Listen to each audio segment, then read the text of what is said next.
Good evening, everyone. Welcome to RC Conference Live. Green Frog, Brad, Dennis, Kevin Gibbs. Good evening, everyone. Hope everyone's having a great Saturday.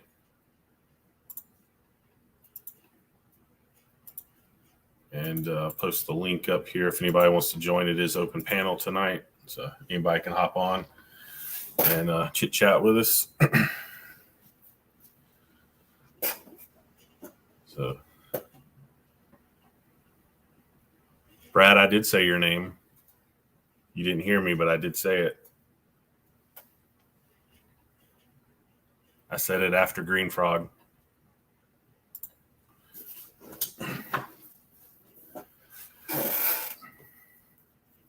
John Martin, hello.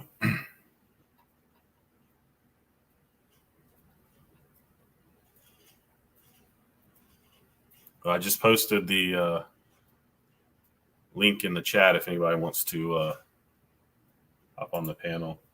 I'm going to pin the message at the top. YouTube. So, anybody done any RCing this weekend so far? I have not myself, but plan to do some tomorrow.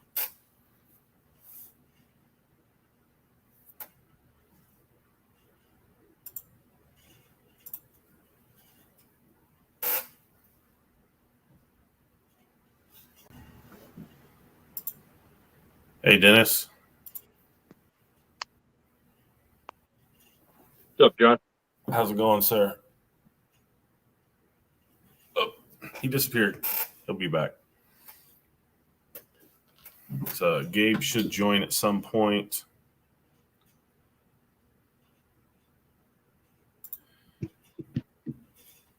Hello. Hey, Brad. I'll be right back. No problem. Kevin, how about we talk about how everyone feels about the 18th scale scene lately? Hey, Brian, BBY. There's Dennis. What's up, John? How you doing? Not too bad. What's going on? Not a whole lot. Not a whole lot. I ain't done much of anything today except watch a lot of TV, to be honest. It was a busy week at work this week. I worked my tail off and felt every bit of my age this week, and I took it easy today.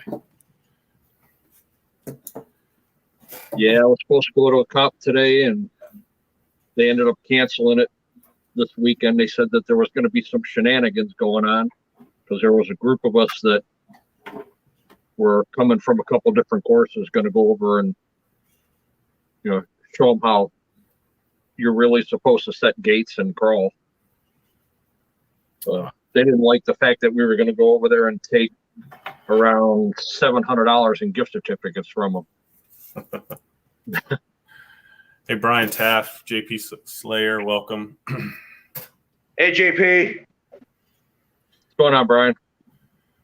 Yeah, I'm going to Hey, Dennis. do some RC tomorrow, hopefully. I got a new battery to test on my drag car. I got 2 new batteries today. What'd you get? Gart pot. Not people know about it, but it fits my Fighter Buggy RX. Okay. It's a 50C 4000. Gotcha. I got a 2S 120C 5200 hard pack for RC drag. I've already done a resistance test, and between my other 2S's that are 100C, there's quite a difference in the resistance.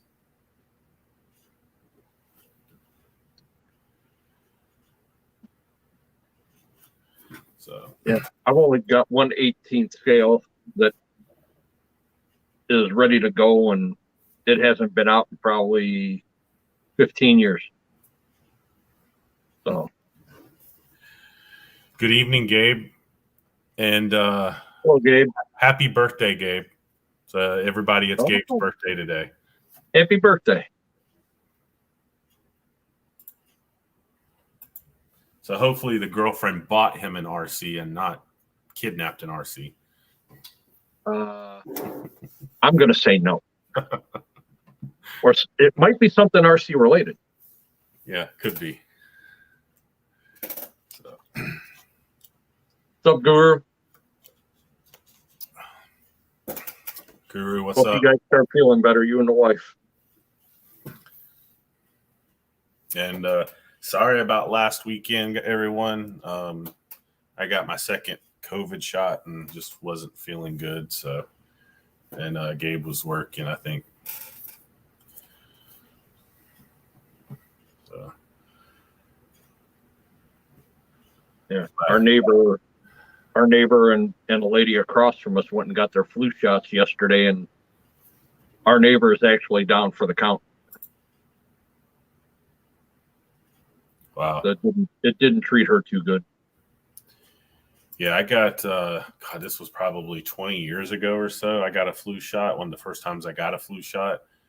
And I was in bed sick a week, about the sickest I've ever been after getting it. But unfortunately, I'm in the medical field, so I have to get a flu shot every year. I haven't gotten mine yet this year. I'll be getting it the next week or two. When I put it in the tripod, it pressed the button and it screwed me up. I hate where they placed them. So, but I didn't want to get my COVID shot, but I don't really have a choice. So, because of work. So. It's a nightmare with what they're doing. Yeah. I hate to talk about politics when I hear it, just makes me so mad. Yeah. I had mine, but you know what? They haven't even made a booster shot for mine. I have a Johnson & Johnson one. I took the single shot. I'm not taking another booster from a company that doesn't match mine. It makes no sense. Yeah, I agree. The only good news or only good feeling I have from getting my COVID shot is I figure in 20 years I'll be able to collect some money when they have the lawsuit going out, because they find all these side effects that they didn't know about this proper testing. So okay, Gold Bot. Oh yeah, I've used this is like 134, 135 millimeters. It fits my fighter buggy, because the fighter buggy's battery compartment is like this in the back, and this fits in there. Yeah, I have quite a few batteries by them, and I've had very good success with their batteries. Oh, so you think they give out the good fit? You think they'll give out the exact C rating?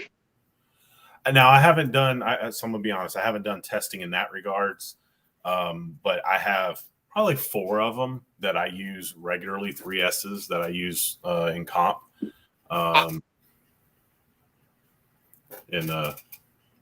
They've worked well. I've had no issues, and they're over a year old, probably close to a year and a half old. I just know that a 4,000 with some of my motors that I run in my cars, they'll last like over 30 minutes. Yeah. So I expect that you'll have. Ooh, look at that! Nice. The RC Elf got me this. This is my most expensive kit of all my cars. And hey, Dennis will be happy to hear this. I got a Sidewinder 3 4600 motor for it. And what speed control? The Sidewinder 3? Yeah. And what motor is it? The 4600 brushless. What motor? Castle, Gould, Castle. Hobbies. It was their combo. It's Castle's motor. A 4600 kV? Yes. And you're putting that in what? That Super Shot. Good luck. That's all I can say. The Terra Scorcher has similar gears, and it takes 4,000 without a problem. And you're going to run it on 2S or 3S? 2S.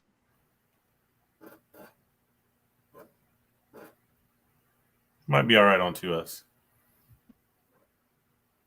Oh, it should be plenty fast on 2S. I know Adventure Time RC, his I forgot what one it was, his Tamiya that he had it at the event down here in Florida. I'm having a brain fart, but we raced against my Traxxas Max, and I was super impressed. He had, of course, a brushless system in it, and that thing boogied. They're light. Yeah. I mean, there's a guy there's a guy named Stuart Mack who takes their belted cars, puts 4S in them, and gets them to do over 140 miles an hour. So they're capable of taking high RPM motors. Okay. With high voltage. Yeah. I was even surprised too because we were drag racing out in on the field, and on one of the runs, I was tracking him down because he would take off. You know, the Max has to sort of build up its speed. I ran it over, and it didn't phase that thing one bit. I was actually like, wow, that thing, you know, the Max has got some decent weight to it, and I hit it, you know, ran it over with some steam coming up behind him, and it took every bit of it. So I was, you know what? Well, I've seen that guy wipe out in triple digits with those cars, and I was surprised how little damage they took. Yeah, because they're so light. It's because they're light. The only thing that happened was the shock like popped off the screw at the top. We literally just popped it back on. So that's a testimony that they're more durable than people give them credit for. Hey, and that's what I said to Brent that day. I said, wow, I said, I'm impressed. Like, even he's like, dude, I'd have thought for sure something would have broke. And he said it was mostly original plastics on that when he picked it up. I've seen this. I've seen the sand scorchers take 9.5 turn brushlesses with stock gearing.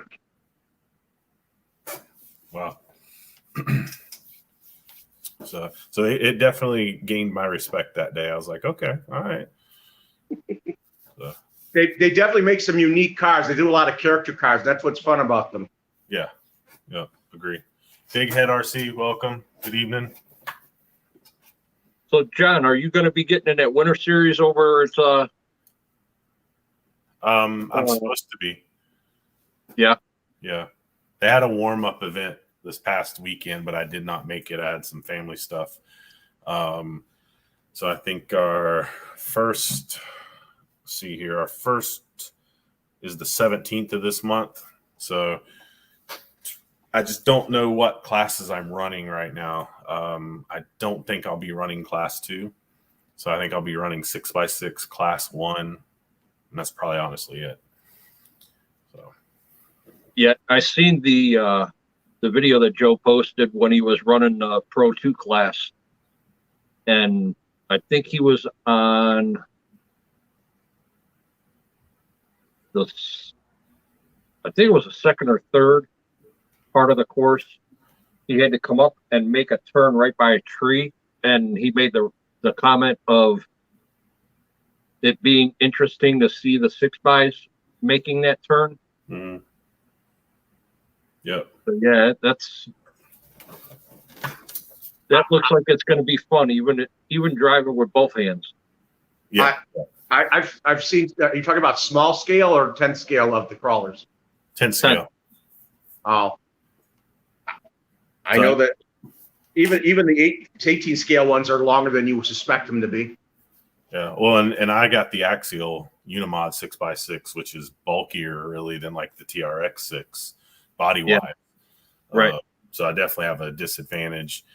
And I could switch up the body. Like our 6x6 class, we can pretty much do anything we want. But I'm doing it more for fun than anything. Not like, I know Joe himself, his Creep 6 I've driven that thing. It's a beast. And then we have this other guy that has a phenomenal 6x6. He has Dig in it as well. And between him and Joe, like them two are going to demolish that class. So I'm just doing it for fun for that one. So I got my interior for my class 1 rig. I just got to install it.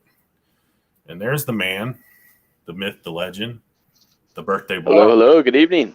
It's your birthday, Gabriel. Yes, sir. Happy birthday, Gabriel. Thank you. I assume you saw my new kit. Your what? My new kit. Did you see my latest video? I have missed a lot of videos because I kept my phone off for a while, Okay. so I may Same here. Maybe days. So that gives you my I'm answer. About the kit. I'm talking about the kit. I showed the kit here on StreamYard. I was wondering if you've seen it. And I don't think he was on go yet. check out my latest video, and then we'll go from there. Yeah. I was just showing it out here on StreamYard. I don't think he was on. I don't think he was on yet. How's it going, ladies and gentlemen? Good evening. It's going Man, it's good. been a while. It has. Yes, sir. Almost Man, looks like and a also glamour. I also have to apologize, for my absence. I've been super busy with work. Everything is good, and also I did even get asked like, hey Gabriel, is everything okay? And yes, certainly everything is okay. I just got very overwhelmed with work. Actually, I had to leave town. I went to Louisiana. It was a great experience. Going over there and work for a week, that is. With all the And damage? I'm back home. Yeah, I saw damage and everything, and that's the reason why I was there. I was just covering a shift for someone. And yeah, man, it was a great experience. But now I'm here. I miss, the desert. I am not a tropical guy. So It's subtropical. yeah. Yeah, I was gonna say there's nothing tropical about Louisiana, New Orleans. No, it's subtropical. They call Florida down through the southeast, southwest and east. They call that subtropical. Yeah, I live It's in a lot of Florida, moisture. it's subtropical itself, but I do know that he was talking about. I know the humidity, and it's definitely humid. Yeah. Well, I've been to Florida, and you can feel the heat through your shoes. It is that bad. Yep. Oh And no, come to Phoenix. They'll melt. Realize I've been to Phoenix. I was fine. I came there in October, and it was 84 degrees. I've been in Arizona myself, and it was 114 degrees, and I'll take that with no humidity any day. Yeah. 98 degrees with almost 100% humidity. So Hey, what's interesting about where I live in Ohio, the humidity can be really bad most of the time, but also it sometimes gets dry. I mean, sometimes we're down to 24% humidity. correct. Which is not bad. See, that's another thing that's a lot of people don't believe me when I say this, but like I've been to Ohio. My mom's from Ohio. I've been to Ohio when it's 14 degrees, and I was in shorts and a tank top. When it gets 35 degrees here in Florida, I can't do it. I mean, actually, if it gets under 50 degrees, usually I can't do it. The humidity also plays a factor in the winter too. It chills you to the bone versus a dry cold. Not saying cold's cold, don't get me wrong, but with humidity, it just like I remember as a kid, just like my bones being cold as a kid waiting in the winter. The reason why we probably have fairly decent humidity is because we got a lot of green trees around, and I think that does that. We got a lot of greenery.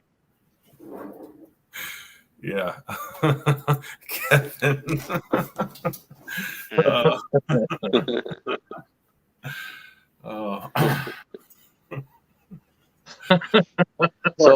So how was the weekend, gentlemen? What you guys do anything RC this weekend? You guys went out and bashed and no. I'm doing some tomorrow. I've got a new battery to test. Oh, awesome. Great, cool. So. It's gonna rain Any news? No, nothing for me. The comp that I was going to go to was canceled, so just going to hang out, go to my grandson's birthday tomorrow, and enjoy the rest of the day while it's raining. Yeah, it's gonna rain through Friday. They said it's terrible. Yeah, that sucks. Oh man, I don't want to talk about rain. I was dealing with rain the whole week. I was there. You know? I heard the food's quite good down there, though. Well, I mean, I didn't really. Well, I tried Waffle House. It's a big old deal, but the thing is, it's just convenient food that I was just, it was just available there, like Waffle House. Oh, cool, Waffle House. Right. And they're pretty good waffles for breakfast. I mean, it's a good breakfast place. I mean, it's it's a good place. I mean, there's some good seafood and some good Cajun food and Cajun, man. Yeah, blackened stuff too. Yeah, I've actually had. Well, actually, I had it in Mobile, which I'm going there Monday, so hopefully I get to have it again. first time I'd ever had it, but I had blackened gator tail. I don't think I'd eat that. Yeah, Normally, that's gator common tail over is there. fried. Normally, most places fry it, which I love gator tail. But this blackened gator tail, oh my God. Served over What does that rice. taste like? I just don't know how to explain it, but it's friggin' awesome. No, it's simple. had- I mean, does it taste like chicken based or meat based or Oh, I mean, yeah, sort I of mean, in between? I mean, yeah, I mean, it's a lot like chicken, but Everything tastes like chicken. but a little better in my opinion. So, Okay. it's good. I'm gonna try to get some this week. I'll have to take a picture because I don't think. Let me check my my food album and see if I by chance took a picture of this in the past, because I usually take a picture of certain foods and keep it. No, I took a picture of the oysters that I get in New Orleans that they fry on a grill that they fry, and oh yeah, those are good too. And that's the only way I'll eat oysters. I won't eat them any other way. I've had blackened rice and blackened catfish. That's pretty good. The best thing blackened I've had is triggerfish, blackened triggerfish. Phenomenal. Nice. I've never encountered that. Only But I'll thing tell you I've ever this, had blackened. when I was there, so what RC came to mind? RC boat, would be a great idea. I mean, I don't know how the weeds would be there, on water, but that's the only thing that came to mind. Like, I wish I had a RC boat somehow, just implemented there. And I do have one, which is my Valier, but it has a propeller. Yeah, you need a jet boat. It would be more like a jet boat type of deal, and it would be better. But with I don't know if there's plenty of weeds on there. I don't know. This was my first time encountering a swamp based place. I mean, I don't even know how to put it in words, but remember, I mean, I'm in the desert. I live in the desert. Okay, and just seeing just lands of water and water, it was just amazing, to see. You know what you should invest in, Gabe? You should invest in that Kyosho Cajun airboat. Right? Yeah, I know. There you go. Yeah, man. I mean, it doesn't matter. You could have a little bit of water in your front yard. It'll run. It'll run, yeah. Huh? You at Lake Pontchartrain? He was near I'm there. not sure, man. I'm not sure. There's a bridge there. There's a bridge there that's kind of scary going over that. There's a bridge that goes over the Mississippi River. That's the only thing that caught my eye. And I don't know if that's the one you're talking about. No, that's not the one he's talking about. Lake Pontchartrain.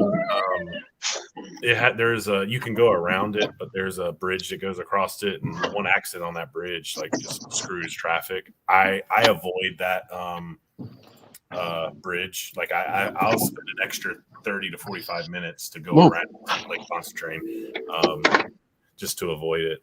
But what you were talking about, like you get on the interstate there and you're over water for it seems like an hour. Yeah, you drive. Yeah, it's quite. I wasn't like 20. I forgot how many miles it is.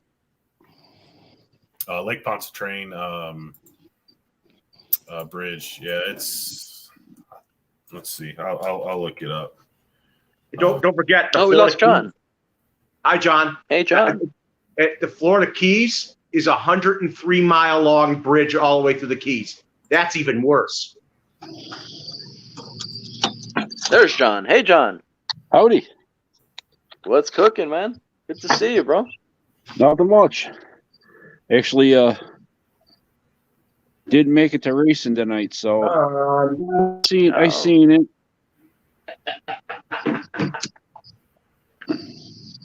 Had to help a buddy out. Had to help a buddy out with his car last night, and he needed a ride to work, so I had to go pick him up this morning and then bring him home. And by the time that was done, kind of nipped racing in the butt tonight. But that took a while, huh? Yeah, he's 15 miles the opposite direction from work. Okay. Who's this? Well, one of the guys I work with that took off Oh. last night for. I was talking to you. We talked for an hour last night. Oh yeah, I know. You told me all about your car and all about your ESC and your motor, and yeah, I know. So Lake Pontchartrain Bridge holds the Guinness Book World Records for the longest continuous bridge passing over water. It takes 25 minutes to cross it. Yeah. Good day. Oh yeah, I did cross it. Yeah, I did use it. It takes you to It, like, Baton goes on Rouge, forever. right? Well, Does it it take you to Baton? It takes you from like New Orleans to up towards Hammond, actually. If I'm not mistaken. Yeah, I did. Because I remember the freaking do-dunk, do-dunk, do-dunk, the wheels. It was just driving me nuts. It's scary and fascinating at the same time. You got to love expansion joints on a bridge that long, huh? Yeah. Yeah. And then so I was driving a big old truck. And I mean, good thing it has that air seat, man. Because imagine if that thing was just, fixed. Evening, guys. Welcome, It Green was Frog. just, hey, Brady Kagan, Bunch. good evening. Hey, Gabe. What's cooking? So when are you building that hot shot, Brad? After I finish my, the guy who got it for me, he hasn't, all the parts haven't come in yet for the special stuff, the motor and ESC and a servo. I have my receiver for it, a radio link, the gyro. I have to finish my Black Edition Grasshopper 2 before I start it. Oh, okay. So just one at a time, huh? You Yeah, can do but two you know builds what? at once? No, I'm taking my sweet time with my Grasshopper too. I want to make sure, I do it with a friend who comes over because he works on his car at the same time, and it's going along his timeline. Yeah, not this kit. This new kit of mine comes with full ball bearings, 24 of them. Ooh. And Phillips head screws. Yeah, well, their TD4 comes with the screws everybody likes and full ball bearings. I know. I'm just giving you crap, right? Phillips screws. Phillips screws. Oh man, Jesus, what a headache. Cool. I asked for this kit because he gave me 4 to choose from, and I said I wanted this one because it was a former car I had back in the 80s. So it gave me good memories. So I wanted to have it again. I mean, it makes a lot of sense to get cars that give you good memories. I bet. I mean, I could have picked the fighting buggy that Brett wants so bad. But that would have been The more than fighting this buggy? one. Yeah, the one with the monoshock Why in the did you back. get that one? Yeah, I own one. Because I wanted this one because I wanted to try to get back to the cars I used to have. I own the fighting buggy. It's easy to. Yeah, and it's a beautiful car. And it's over $400. This guy spent a lot of money. My ESC and brush combo from Castle is already $114. This kit itself, when I saw it at my hobby store, it's $309. So it's not cheap. Very nice. Turners. Oh, I like this car. Also, this new kit also comes with a $40 plus motor.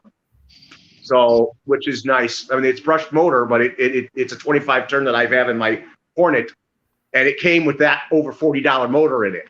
Nice. Well, there you go. Backup. There you go. Backup motor in case you burn the other one up. I won't be using that one in this. I want mine to have a 4600 brushless. I want to have a brushless car. Like I said, Brad, when you get that set up, man, your eyes are gonna bug out of your head when you see the screen. A scolded cat, a raped ape.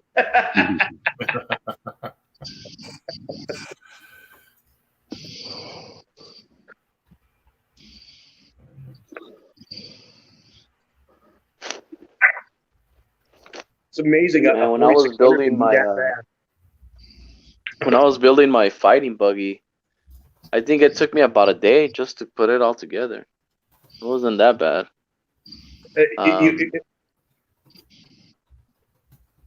The only thing is, I think there's a few steps that were just not as adamant, like as not as how can I put it? Detailed. It didn't explain that much. Yeah, detailed. And yeah, just I guess just because of experience, I just put two together. Like, also this goes here, that goes there, made it work. So that SRB the fighting buggy. That's one of the cars that I mean, it looks very technical, but all in all, it's just one of those cars that it's so simple to just put together. And it looks great. It's not a little outdated, but yeah, it looks good. I know the stock gearing in the SRB chassis, like I told people, it takes 9.5. You can put 9.5 turns through it. Yeah, but I think I've used that car maybe a handful of times. I don't really. Actually, I have. So my expensive Tamiyas, which is the Avanta and that one, I literally just have them covered, like wrapped. I just have a cloth wrapped up on them. Do you have what do you think of the new TD4 that's coming out, Gabriel? TD4. What is that? It's a buggy. It's a Super Avante. TRD4 is what I said. Oh, TD4. I TD4. don't like it, man. Too much plastic for me. It's fiberglass reinforced plastic. Oh yeah, but I don't know, man. I mean, I'm fine just owning the what's a re-release? It's a 2012 re-released Avante. But that's this as is far a as I'll go 2012. with that. My car's a 2012 re-release, but they brought it back out again this year. So, Oh yeah, like they brought. yeah. Typically, that's what they do. I guess I don't know. Maybe there's some kids that just didn't sell, and then they just re-release them and stuff. And they in the process also still make some new chassis completely. Like the TD4. The TD4 is a brand new chassis. The TC01, the TA08, they're all new. TA07, they're all new.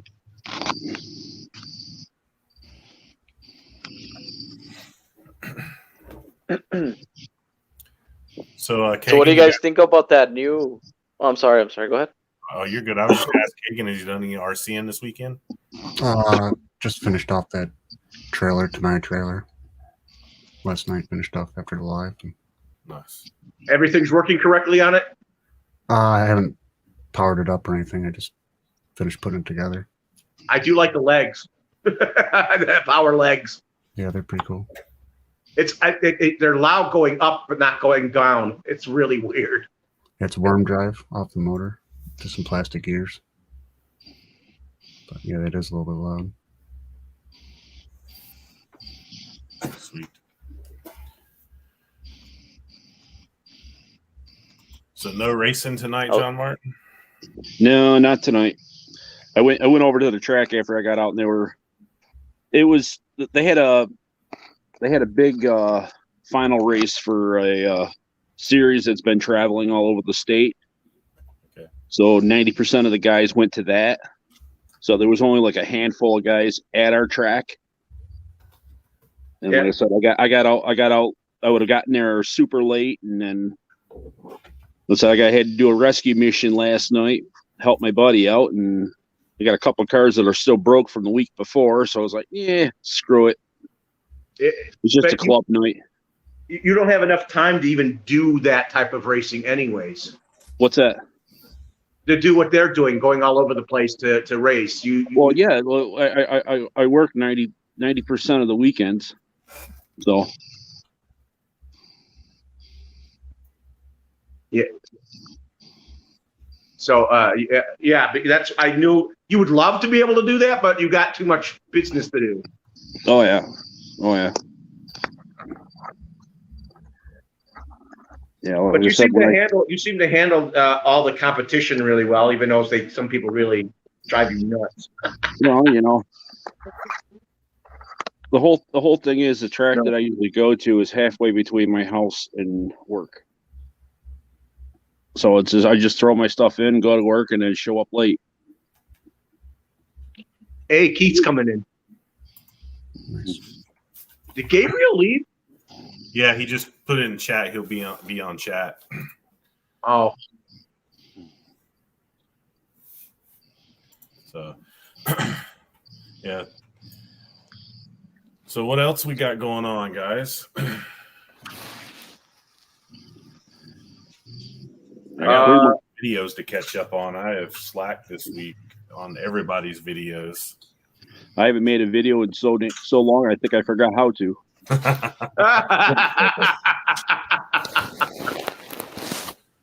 yeah. I got videos to make, but I also got videos to catch up on just to watch. Yeah, I have a couple of cars down. I just did a video. My last video was of my Arma, the voltage.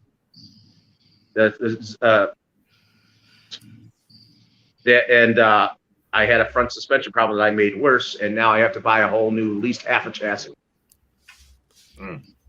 So, but I don't know when that'll be fixed. I've been making and shooting videos. Hello, my mic's off.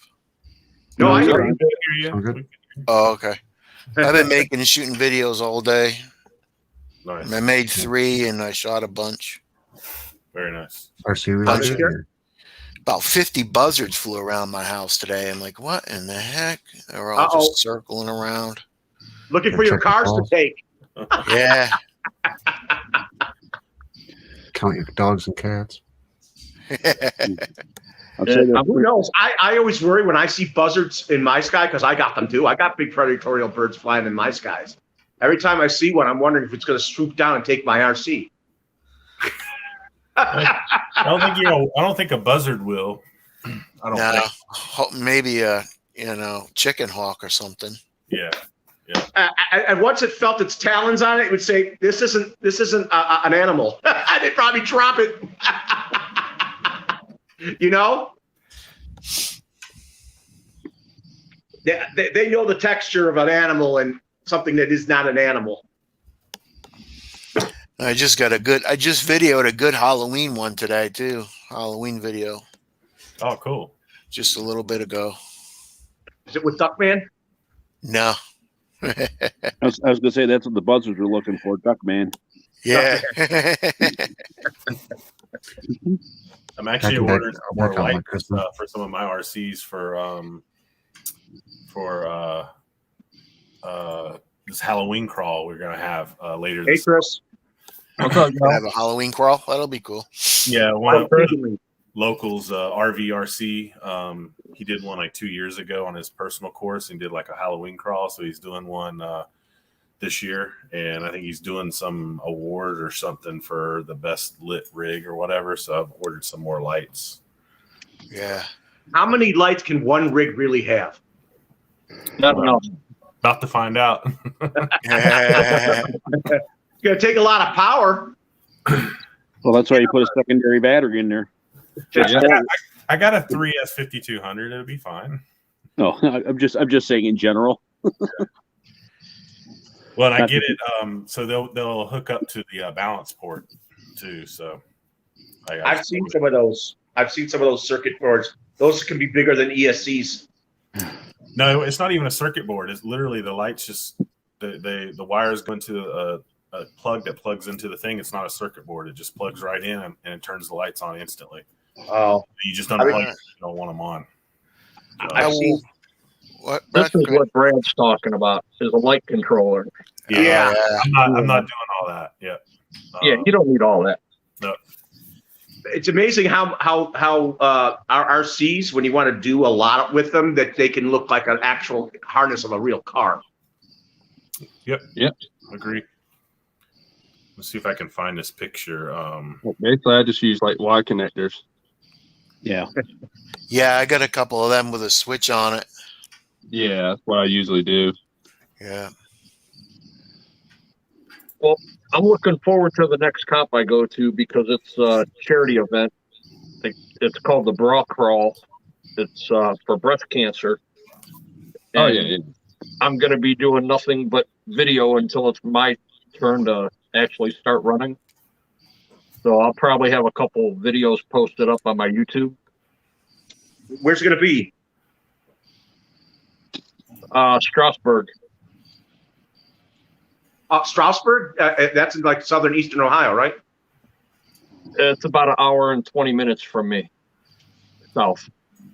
The new rig I'm getting has stuff you can put lights on for rock lights, and you can add a winch to anyone, but it's ready for a winch and all kinds of stuff. Right. Here. I did not want to do this. I'm trying to get. I know we were a little bit late, but I lived in Louisiana. I drove over that bridge in my Oldsmobile. Yeah. The top down, man. Were you scared? I was trying to get online. It took me about a half an hour. It kept on messing up. So, did you find that bridge scary and fascinating at the same time? More fascinating. Sat in the back seat, way up, looked over and stuff, trying to find crocodiles and alligators. I just can't believe someone trying to escape a hurricane and it coming in and being on that thing and you being wiped off the bridge. Hurricane's nothing. What? Hurricane's nothing. I experienced enough in my life. No, but the hurricanes, the one they just had, would have done that to someone. Yeah, I've been in a couple hurricanes. Tornadoes. I've been where my house was flooded, or flooded around it. Yeah, Louisiana, it would flood almost right there. Well, they're all on pier and beams. The house we lived in, we were renting it. It was probably 3.5 feet off the ground, 4 feet. And the water was just right at the door. It wasn't in yet, but it was just right at the door. I say that about that bridge because the water coming in quick could knock your car off that bridge. Yeah, that's true. I mean, just enough water will do that too. Yeah, it doesn't take too much water to push your car. I think it's like 2 inches or something like that. I don't know what it is, but unfortunately, that New Orleans area is all below sea level. So yeah, that's why the graves are above ground. Stuff like living in a cereal bowl. Yeah. If you want to get some hill country, you have to go way north into their state. Yeah, and let's say I live here on the coast, so we're always getting hurricanes. So it's nothing new to me when they start saying about a hurricane coming. People go crazy, especially the northern people go crazy down here. I was like, it's nothing. It's a walk in the park. Hell, it depends on the hurricane how bad it is, though. Oh, hell, we have hurricane parties, man. We get drunk. We don't give a damn how hard it hits. Sounds like Florida. Oh, yeah. Louisiana seems to be getting hit more lately than Florida, which is really weird. Yeah, the last year or so, there's been a lot over that way because of my job, and I actually cover that territory. I have to deal with it every time there's a hurricane because of our work. Yeah, and they seem to be getting some of the most powerful. Yeah. I lived in St. Martinville, Louisiana. They're lucky. They said if the levees weren't as good as they were, they say this actual hurricane would have been worse without the levees in place than Katrina. Yeah, I have no doubt. I mean, and then the North got hit with the remnants of her. Look what it did to New York. Oh, don't do that again. I'm trying to share a picture. What I'm trying to do with my 6x6. Yeah, that's what I'm going for. The look I'm going for my 6x6. Oh, that's gonna be sweet. got a Unimog. Yep. You got an interior in there? I do not. No. Don't plan to put one in it either. Yeah. So. It'll get all. Are you going cruddy. to put anything on the outside of it? You're going to put any skulls or? Chevy to the levee. Good song there, Gabriel. I'm really picky when it comes to putting stuff on the outside of my RCs and or even real cars for that matter. But Green Frog, that's not my 6x6, but that's the look I'm going for. Well, I'm just like for the show, JMH, you know? I hadn't thought about it. Because you got a dollar store next to your house. Dollar store has all kinds of Halloween little skeletons and all kinds of shit, man. You know what? You may have gave me something to think about, so I might have to. Temporary stuff on there. Yeah, just put like hot glue it or little clear tape or something. Well, a little double-sided Make tape a removable interior. When it wanted to for show and to sit static, you do that, and then you take it out when you use it. And see, I mean, for the 6x6, I really don't see me ever putting an interior in it. I got my Gen 8 with the interior, with with the guy driving and his kid in the passenger seat, and stuff. John, are you trying to just light it up for a special event, or? For the most part. Now, like Keith was saying, if you go to the dollar store, they have a little packet of orange lights. Mm-hmm. They run on, I think, 2 AA's. Yeah, 2 AA's. And you can string it all the way around your truck, so you would get 2 of them. And I think it might cost you $7 for both of them. Mm-hmm. Yeah, they got green and stuff like that, all kinds of different colors. That's right. I might look into that. I'm gonna get these lights showed. I always get my lights through Manning at Lit LED. So he's does good work and sticks behind his stuff, and I've had good success. But I might look at some of that other stuff. I hadn't thought about adding outside stuff just for this event. Y'all gave me something to think about, so I may have to go lighting. I can find. So what I'll do is I'll send you a picture of a truck that Jeremiah from UJRC and I put together. Mm-hmm. That's all lit up, and we did it just for East Coast Scale Challenge. Mm-hmm. And it really looked cool. I mean, it was lit up really bright orange. And that was the whole look that he was going for. Gotcha. Because they did their night run, and he said he was the brightest one out. Nice. You could have like mood lighting like they have in cars and just make it change color. Yeah, my Gen 8 already has, the rock lights under it and regular lights and the tail lights and everything, but I'm adding a couple blue LEDs to the interior to light up the interior as well. So I'm getting a few things from him for this event, because I'm going to take the Gen 8, which has got lights, TRX4, which has got lights, and the 6x6, which comes with lights from the factory, on the axial, but I cut the wires off of it like pretty much right after I got it. It's like I never use lights on this thing. The bulbs are still in it. I just cut the wire. Yeah, I made that mistake with that front loader. It had the front lights on there, and the lights will only come on the vehicle activated. So I went in there and I cut one strand. Then I looked at the circuit board or the motherboard it has, and it has plugs in it. So I could have unplugged it the whole time, but I went ahead and cut the damn light. So I'm like, I thought that axial's not being made anymore, the 6x6. They're not. It isn't.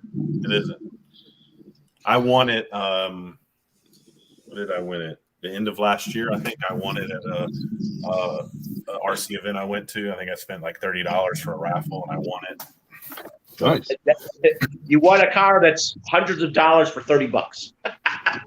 Yeah, That's the way to go, man.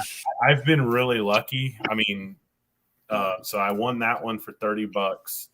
My TRX4 Blazer, I won that one for, I don't know, like $37.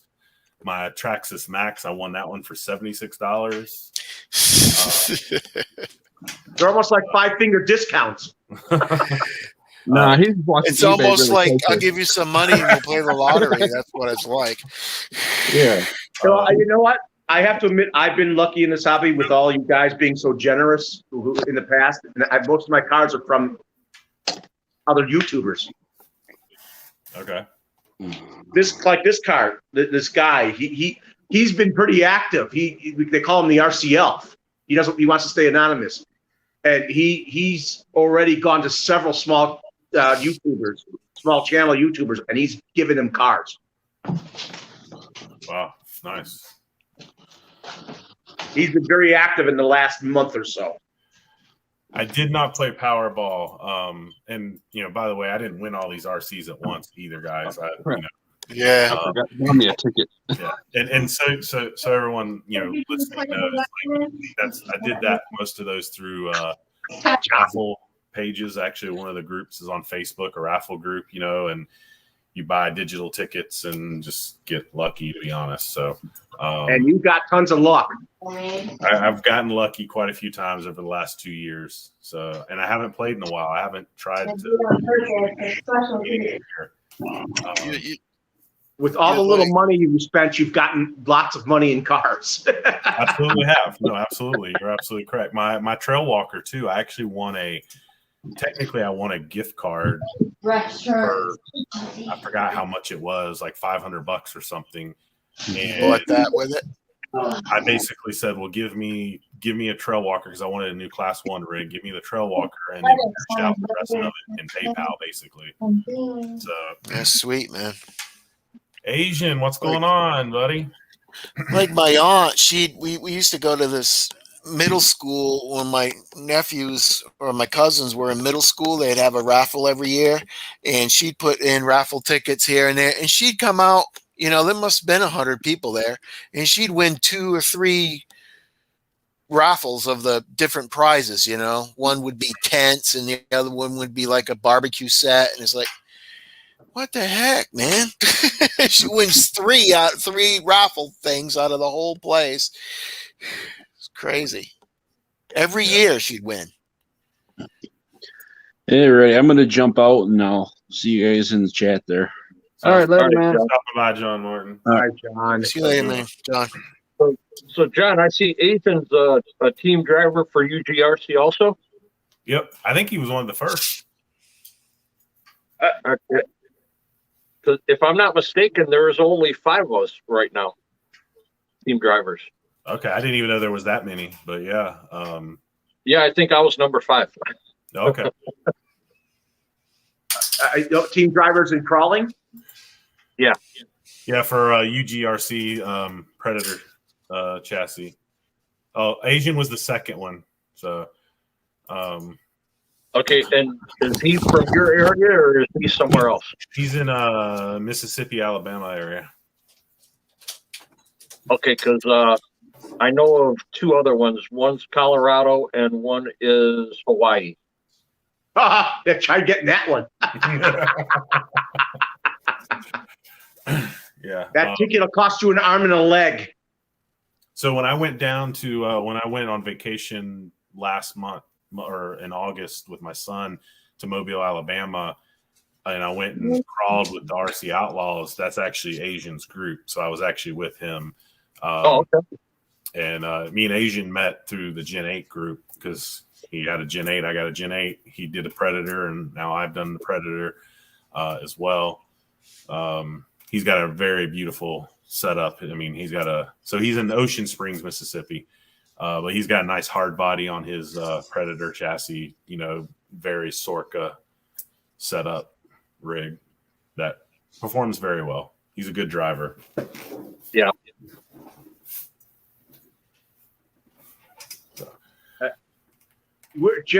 Josh, where are you living?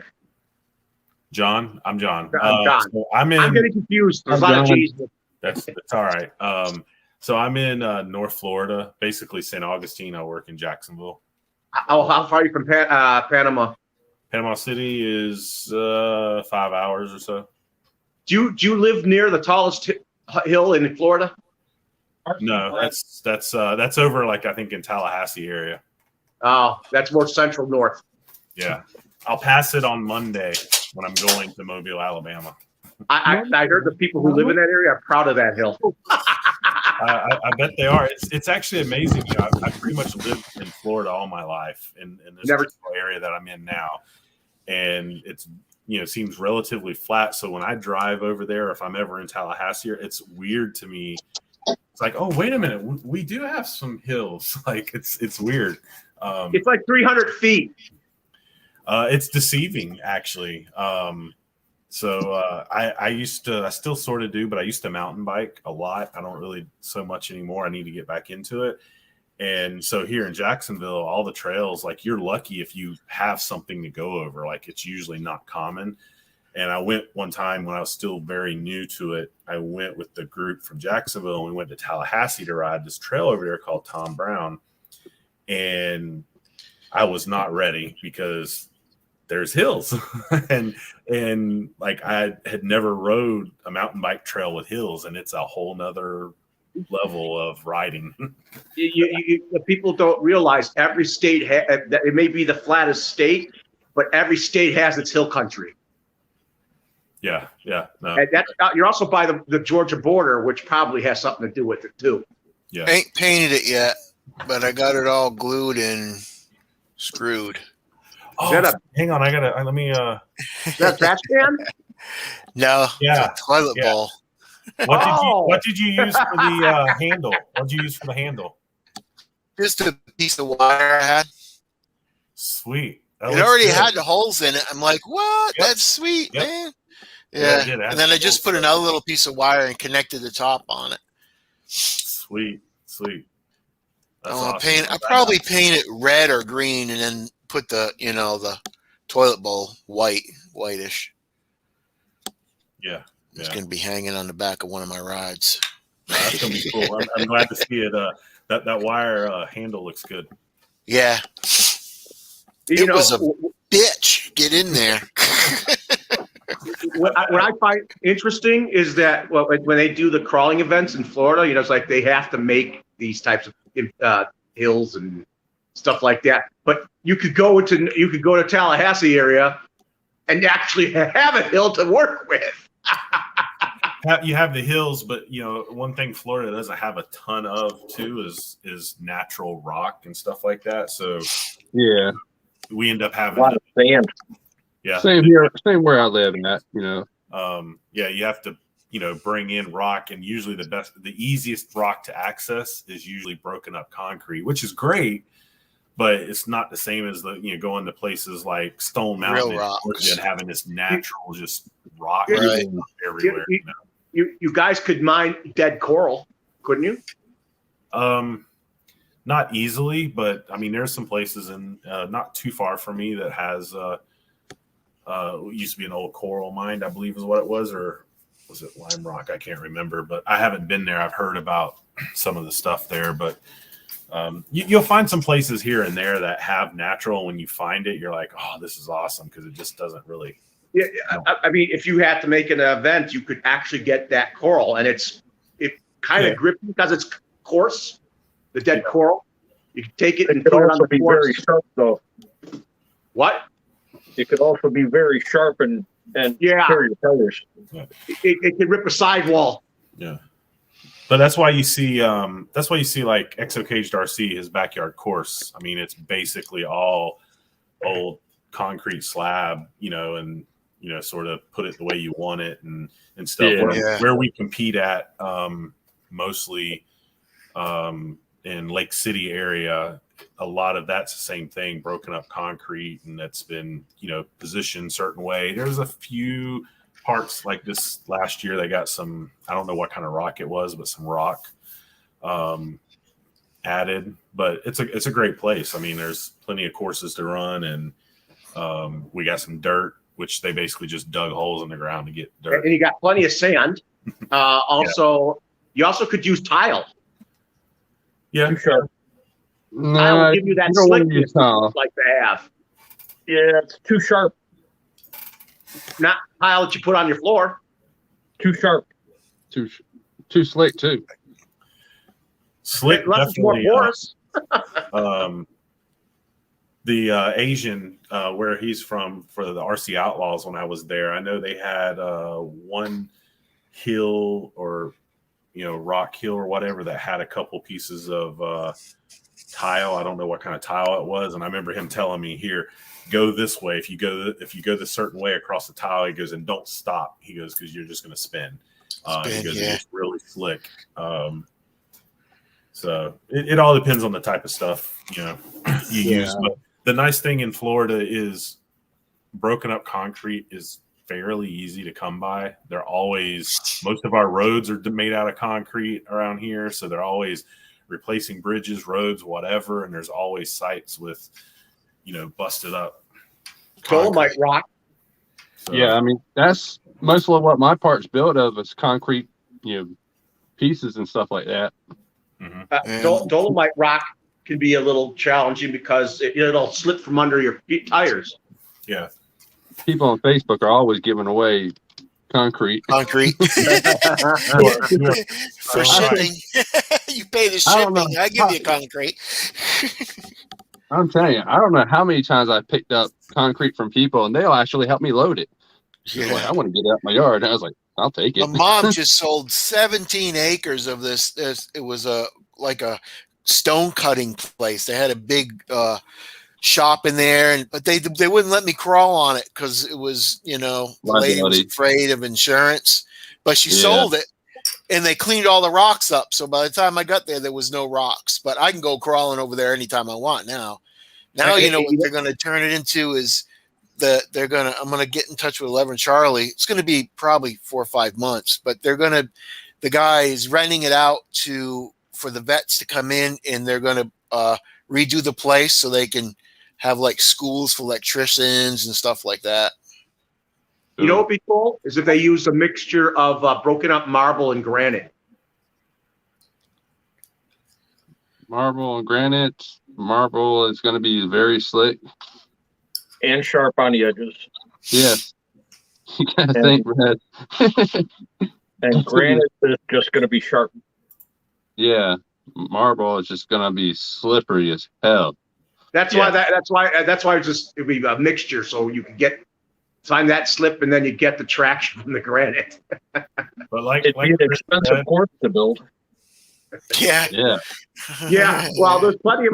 I'm sure there's some from people who make that stuff. I'm sure there's some broken up stuff, anyways, that isn't that coarse or that nasty. But like Chris said, I'm on Marketplace right now and did a quick search, and near me, somebody's got some broken up concrete, and they're like, take as little or as much as you want. It's free. Yeah. How about sawdust? Make hills with sawdust. Why would you make hills with sawdust? Couldn't make hills with sawdust. It just when it rained. Asian, there's the new prototype from UGRC. Which prototype are we talking about? Are we talking about transmission or are we talking about chassis? Transmission will be out soon. This is the new prototype chassis, the Dirty South. The transmission's out. The V2? I don't know what it's called. He sent me a thing the other day, and I told him when payday comes around, I'm ordering. Hey Dennis, why does it look like the motor will be on the side? Because that's where it's at. What shocks are them? They're G-made transition. Okay. 100 millimeter. Yeah, so the one, you're using a 3-gear. So the one that yeah, this is just a stock axial 10-2 running gear. Yeah. Asian has that chassis right there.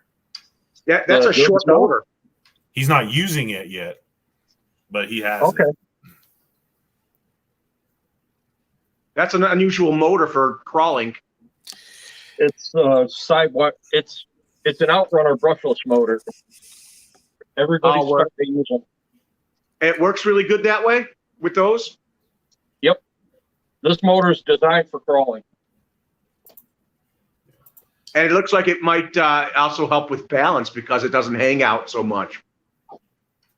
So that picture there, that is from the RC Outlaws in Mississippi. That's where his home course. That's sort of a picture of their course.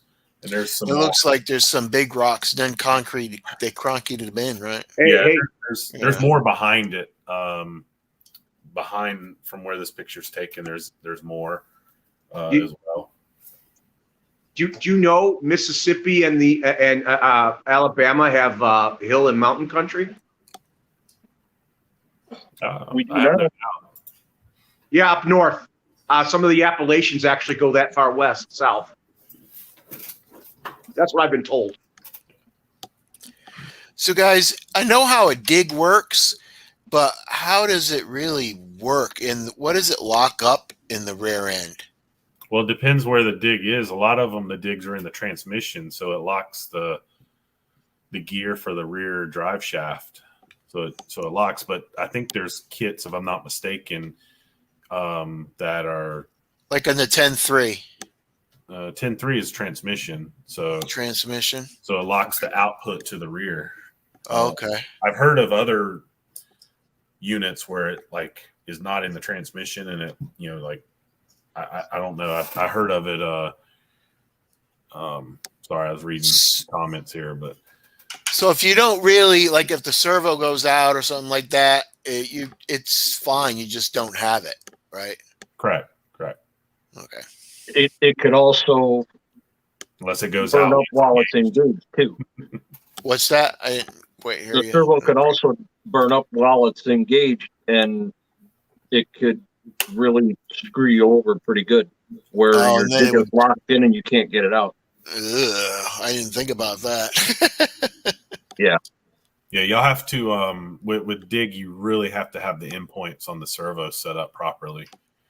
The dig servo, right? More so than changing gears. Same concept. Okay, yeah. But it would probably come set up from the factory, right? Or you think? Should, but it's my understanding with the 10.3 and also the Capra, for sure the Capra was my understanding that they weren't set up right and that people were burning up servos. But the ones that went in and basically checked their endpoints and reset them up, those servos lasted. I think you take that just like, you have the people who get a new RC and I'm one of these. I get a new RC. I put a battery in, I go out and drive. I typically don't check anything. And you got the people who are going to check every nut and bolt before they. And gearbox. Yeah, I'm like you, man. And I've heard of the people who do that and they find loose screws, loose this, loose that, loose, it's an assembly line, so to speak. Right. We're trying to get them made as quick as possible and shipped out. Things are going to happen. Yeah. Especially on a Friday afternoon. I always get the Friday RCs. I'm wondering if they have them on assembly lines like you would a car.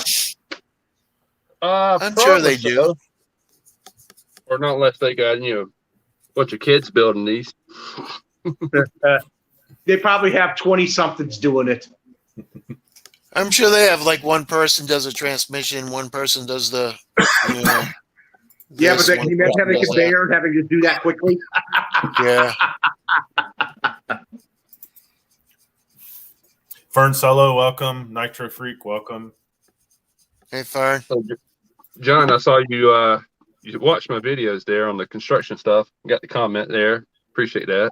Oh yeah, definitely. No, I think I've got a couple still that I haven't watched. I watched most of them, and then I've fallen off here this last week or so on everybody's videos. I got a lot of videos to catch up on. Oh, I know. It's hard to do it. That happens to me a lot because I don't like having my phone on all the time. It would drive me nuts. Yeah, I got my notifications turned off on that part. So, I just don't want to hear it going off all the time. I need to have that. Go watch a movie or something on TV and just at bedtime. I need it off because I don't want to be bothered. Just go into your, if you're doing it off your phone, just go into your to the app and just turn off notifications. So you can your phone on. I don't want the phone on at all, so I don't even bother with that. Okay, you just want it completely off. So I get that. You need some detox. You know, Oh, I happy think I birthday, balanced it Basha out boy. pretty good for myself. Gotcha. Yeah, I got a Happy- couple. Your semi. I think there's a semi video of yours Yeah. that I haven't watched yet. Yeah, I had a comment. Somebody asked me how did I get the trailer, or where did I get the trailer, and how did I make it work. So I was like, well, I'll just do a video on it. Yeah. So has things dried out yet? Yeah, actually, I did a video today. I just hadn't uploaded it, but yeah, the water went down a lot, and finally the beaver guy came out just past last week there and put out the traps stuff to get rid of those beavers. Okay. But actually, he checked the traps and then came back like a day later and he lit the trap. He set 4 traps. All 4 were sprung with sticks. He's like, Yeah, poisonous ones. yeah. He's like, I've been doing this for 15 years. He's like, maybe 1 trap snag, but not all 4 of them. I was like, Smart yeah, ass beaver, man. that's what I What told about him. cottonmouth? Huh? What type of poisonous snakes? Oh, he's trying to catch a beaver. Trying I to know catch he's trying to catch beaver, but he said he found snakes. Copperheads and mortar moccasins. They're poisonous. Yeah. Yes, Fern, it is Gabe's birthday today.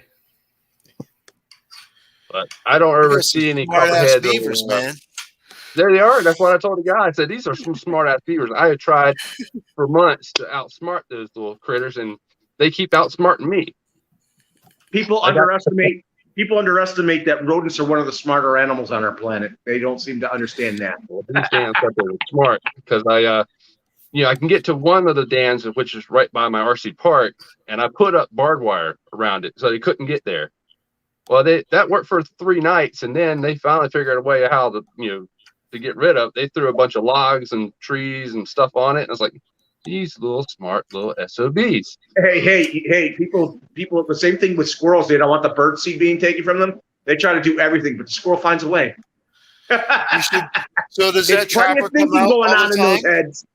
Plenty of thinking going on in those heads. Does that trapper come out a lot? No, it's very rare. I mean, we had to call him to come out.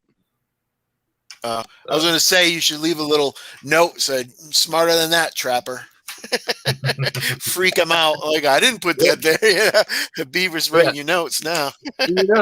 These beavers has got it good because I mean I've lit up the park because I got lights around there that comes on at night, and I cut all the wood down and stuff like that. I mean, hell, I've done them a favor. I can see why they're saying that. But you know what they do? If they're not chewing it, they're gonna still take those twigs and stuff like that and build their stuff. They're like, oh, this is easy now. I don't have to bite through things. Yeah, I mean, What do they eat? They mostly eat fish, right? No, they eat bark and trees. Bark and I mean, yeah, okay. And some green foliage. They eat some green foliage. Yeah. But the one good thing that came out of these beavers is that they've been giving me a lot of sticks to work with on the park there. They're trying to outbalance them being pests. They're trying to do you a favor. Yeah, they get the good sticks. They don't bring out that rotted stuff. They get the good stuff. That's good. So it's a trade-off. Yeah, but for the last several months, I've been going back there and cleaning out that one dam. I've gotten so much stuff that I've built up the surface 5 more inches. You know what? That reminds me of a story with a fisherman and a bear. The guy saved the mother's cubs, and he kept finding fish for himself. The bear left him fish that it caught for him. Yeah. You know what I'm saying? I'm 31. It's amazing that animals can show appreciation to you. He's still a pup. Yeah, it's still a pup. I mean, Yeah. Welcome, hello, RC. I mean, hell, I'm probably the youngest one here. I'm only 36. You know what? 36 means you started your mid. We got the Middle old age. timer in now here. I can see that. I'm here. Welcome, Hey, Tank. How's it going? Frank, just to give you a preview before I open it up one day. Aha, hot shot. Super one.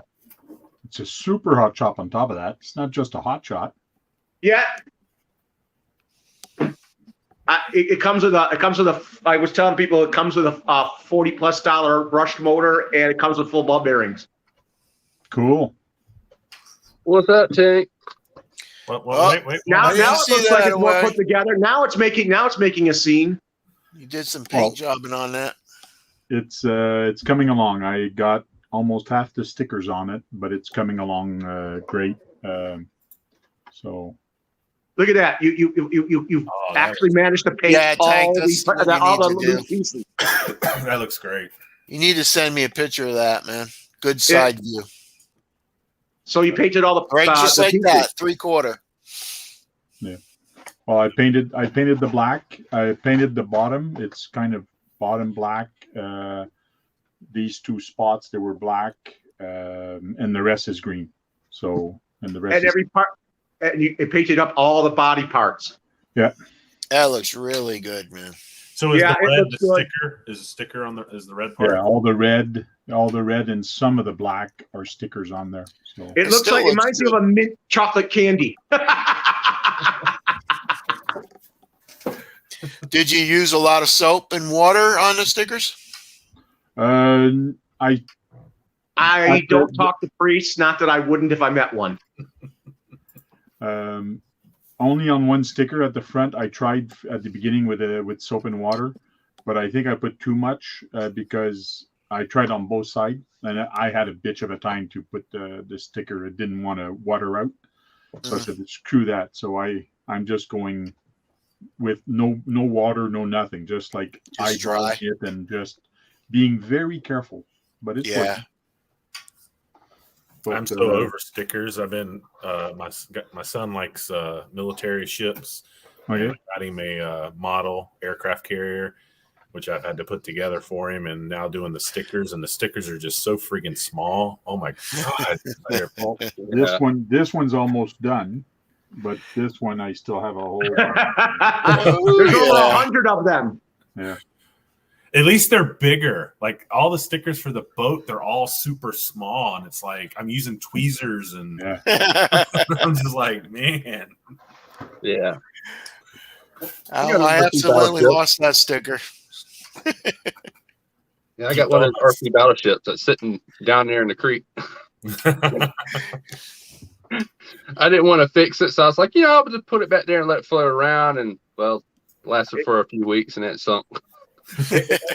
Frank's that car looks very shiny, though. It is shiny. Should be. It's going to look good. Yeah. Too bad it doesn't have headlights, but that's okay. It's a race car. Race cars don't have headlights. They don't need them. And they got Well, they do if they're doing 24 hours. True, some of them. Yeah. And in theory, and that car does have lights on it. Could be a 24-hour car. No, they do 24-hour races with that. They did 24-hour races with that vehicle. That's what I was saying. Mm-hmm. But that body looks good.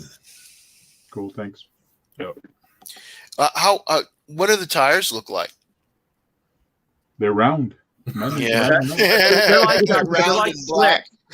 They're like, are they wide slick. or? They're like DOT slicks is what they're like. Slack from that. They are slick. They are slick. Yeah. I was wondering if they were like wider or, if they had.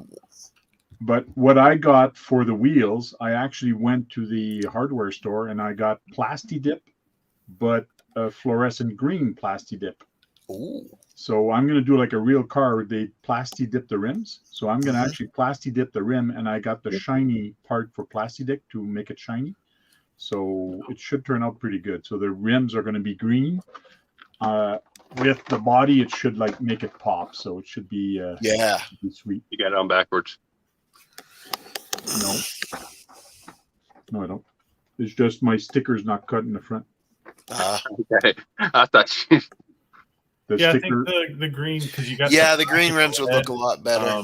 So right there by it, so it should pop. It shouldn't blend too much. So the stickers. Yeah, I see the sticker. Back it up with white. So it should be cool. Yeah. Having the green, and if being a Plastidip, if I don't like it, I can just Peel it peel off. it off. Peel it off. Exactly. Yeah. Exactly. That's cool. That's gonna look really good. And And I still Frank got found to that get the some. most. Okay, can I speak? Okay, I feel like I'm on my show there. Brad's always cutting off. I didn't hear you. No, it's okay. Man, can't remember what I was going to say now. It's okay, Brad. You say what you were going to say. I'll come Sorry, back. maybe I'll come to you with what I'm about to say. Now I can't think of it because now you got me all upset. Yeah, Hank, if it was your show, you can just cut him off. Yeah, it's true. Put him in the. No, I just heard a low mumble and I thought he was finished. That's why that was like that. Wait for silence. See you later, Fern. Thanks for stopping by. Later, Take it easy, Fern. Tuesday, just do Axial Tuesday.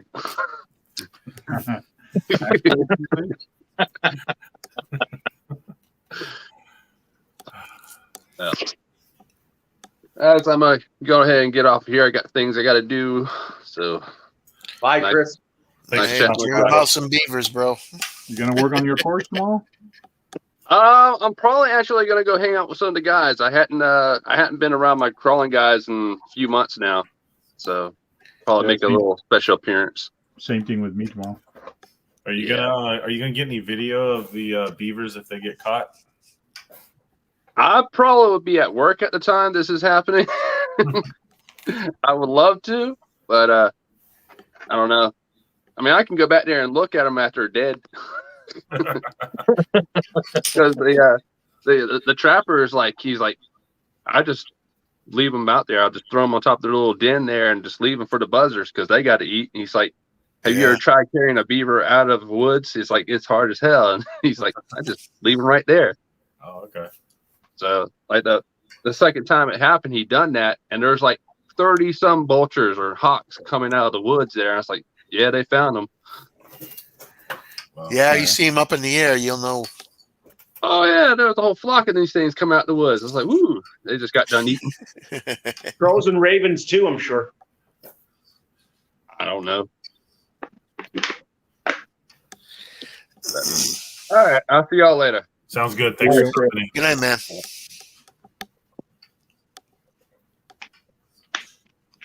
Yeah, I got. So, Hello RC saying their course is a mixture of broken concrete, natural rock, and good old dirt. It's awesome when you have that natural rock to build off of. Yeah. Man, I got a weird place I'm going to. I was driving around some construction place today, and I found this really weird. It was all built up, and it looked like there's some kind of clay in the middle of it. So like, and it looks still wet too. So I'm really interested in that. I'm going to go there tomorrow. Nice. Really weird though how it was. Hope it's not toxic. Yeah, most of the courses that I crawl on are concrete, bedrock, and sandstone. Yeah, that is sweet, Tank. You know, Frank, it doesn't look that bad even with the black. Let me blow that up. Yeah, even with the black one, it still looks good. But Yeah, I think it does look good with the black too. When you take that picture, go ahead. I was gonna say you could do like two wheels, like maybe the fronts in green or in blacks and the backs in black, or vice versa. Mm-hmm. I don't know. Could look cool. But Yeah, I was going to say the same thing. Yeah. If I had time, I could put tape, not between the spokes here. Do every other one. Do every we could. I could try it, but do just the spokes and not the rim. Keep the rim black, but just do the spokes black. Oh, and have like a green, like a outline on the rim part. Whatever. There's a whole bunch of different things I can do, but I'll see. Well, the nice thing is, like you said earlier, is you did the plastic dip, so you can play around with just peel it off, all that stuff. So when you take the picture, Tank, turn the steering wheel, the tires too, so they're at an angle. Okay. Don't head straight. No, that car looks really, really good.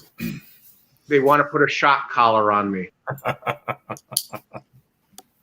They're just being mean, Brad.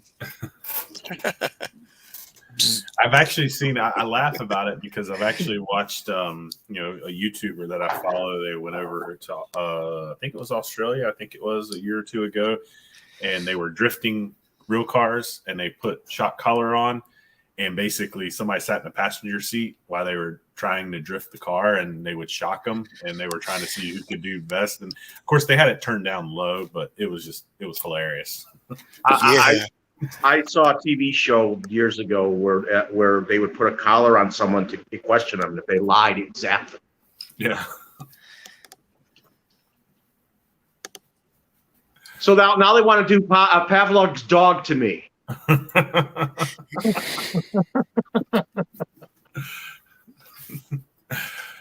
know what? You know what I'm going to say? I want we put shock collars every time they talk about crawling and any type of crawler car or company that makes crawlers.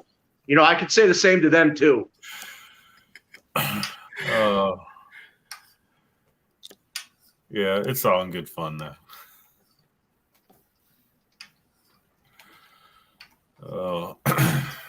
Don't take it personal, Brad. That's right. We're all having a good time. Yeah.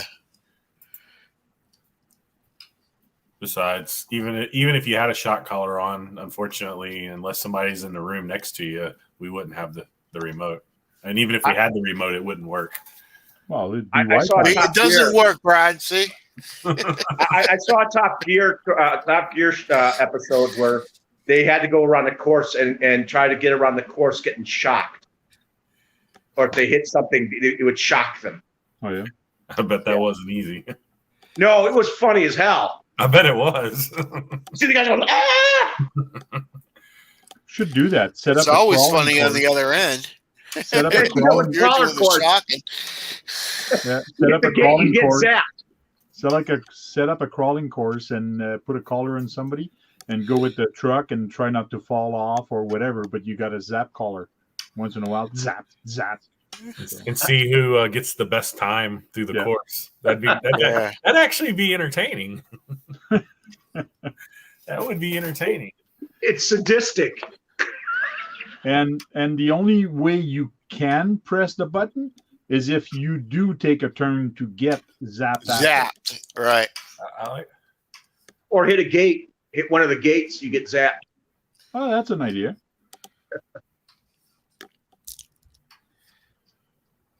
So, actually, drinking. I've heard they've talked about a drinking game too. Yeah, I actually have access to some shock collars, so I can actually make that happen. Isn't it from dogs? The stuff you use for dogs? Mm-hmm. Yep. Yeah, and they have them. I mean, they're pretty cheap, like $39. You can get one, and they have it. They vibrate or beep or shock. I feel sorry for the animal getting zapped because that's not funny, but a human being zapped is funny. Like I said, you can turn down the intensity, so you can turn it down to a 1 or 2 or something like that. That actually, I might have to see if I got anybody game to do that locally. You got to have at least 3 people. I could see that being.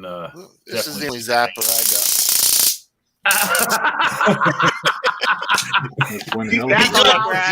He's trying to put him down. Good, Brad. What's going on with my camera? There it goes. Be good, Brad. Be good, Brad. Be good, Brad. You're not finishing the crawling course with that one. No. You'd be knocking them out, and they'll be falling on their cars and breaking them.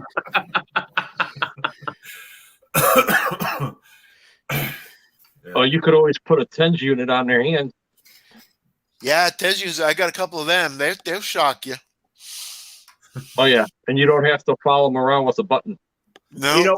You know, when I went to my neurologist, when he would test to see how bad my ulnar nerve was, he would go to each finger and he would see which one would cause a pain.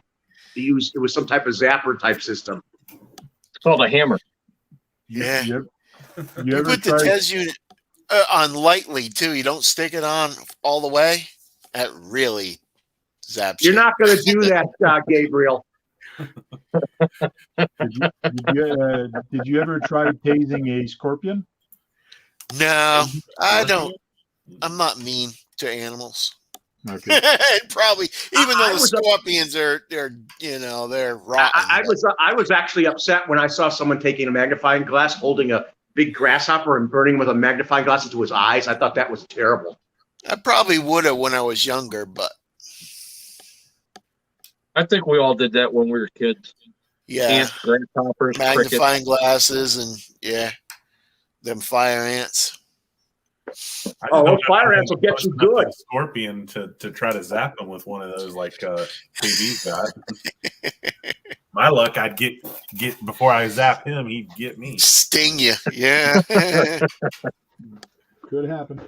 Yep. I know when I was a kid, we didn't have a dryer, so my mom would put our clothes out on the fence to dry them. And my dad was going to put on a pair of pants one morning, and he got his scorpion got him on the ass. Ooh, man! Some of them are their sting. There are ones that will kill you, and then there's ones that will make you really sick and pass out.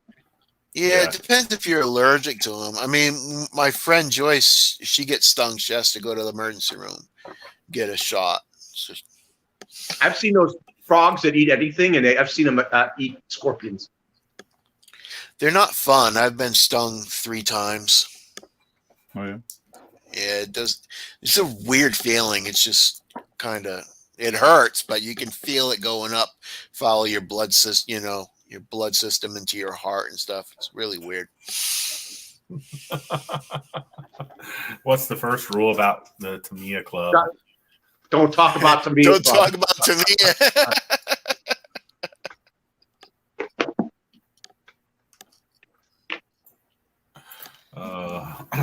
I tell you a scorpion story. I had this table. It's like the size of a dresser, and I had all my pencils in there.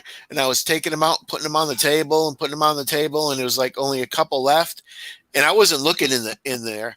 And I looked down, and it was like a huge scorpion in there. And I bet my hand was in there for 10 minutes getting pencils out. It's like, how in the heck did he not get me, man? Like, jeez. You know what? Usually they'll try to avoid you before they feel they need to sting you. Yeah, but I was close. It was like a dresser drawer. Oh yeah. I mean, most animals, even poisonous ones, will usually try to avoid you. And maybe the one exception to that rule is a moccasin. Those are mean as all get out. Yeah, they're not aggressive unless you're aggressive to them. Believe it or not, I think I know that Ohio has timber rattlesnakes. They're far and in between. I remember I was out and this guy made a track in the back of his place in Ashtabula County. It was real rural area, and I swear I saw a long type of snake. And it was a good chance it was a timber rattlesnake. I saw it. I could barely see that it looked like a poisonous snake, and it slithered off. I mean, come on. Would you want to get stepped on? No. That's why they rattle. They'll rattle before they attack you. It's a warning. They make sure they warn you. Yeah.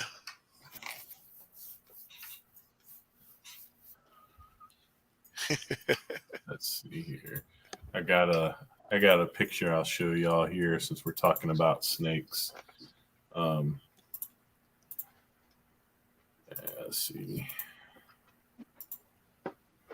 Probably won't do it justice, but that's hanging in my parents' living room. Oh, yeah.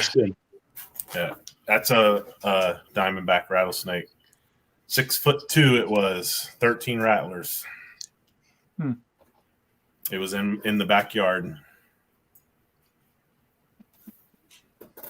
So they just took its skin off and stretched it out. Yeah, they actually, when they took it to, they were gonna have a belt made, and the place, the guy was said it was a really beautiful skin pattern and everything. He's like, I'll give you $30 a foot for it. So they decided to keep it. My grandfather made the board that it's on, so it's been hanging. God, that happened when I was like 11 or 12 years old, and I'm 44 now. So,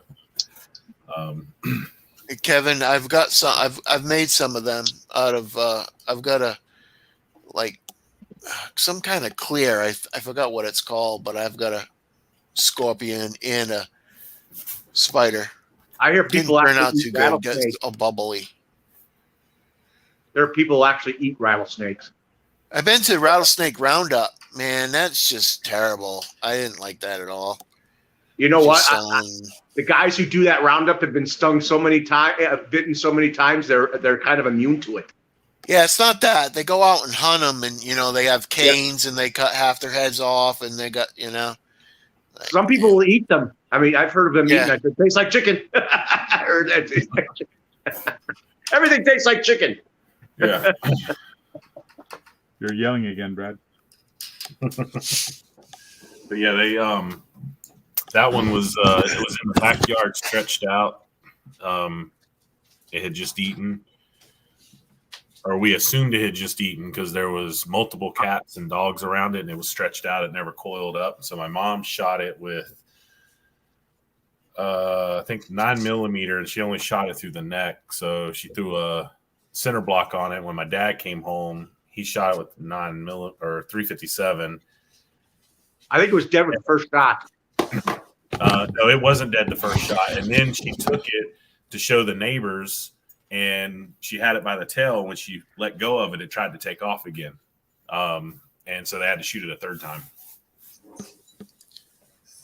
Where is this? See, I made one. It's got a scorpion, and you can't really. I remember having one of those. It said Arizona on It's got it. a scorpion and a spider in there, but it messed up on me really bad. All the air bubbles and everything.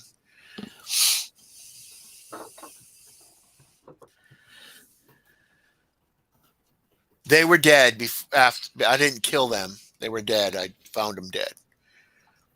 So Kevin Gitt says rattlesnake is delicious, textured like frog legs if you've had them. I don't eat frog legs, so I would never. I've never had a frog leg. Me neither.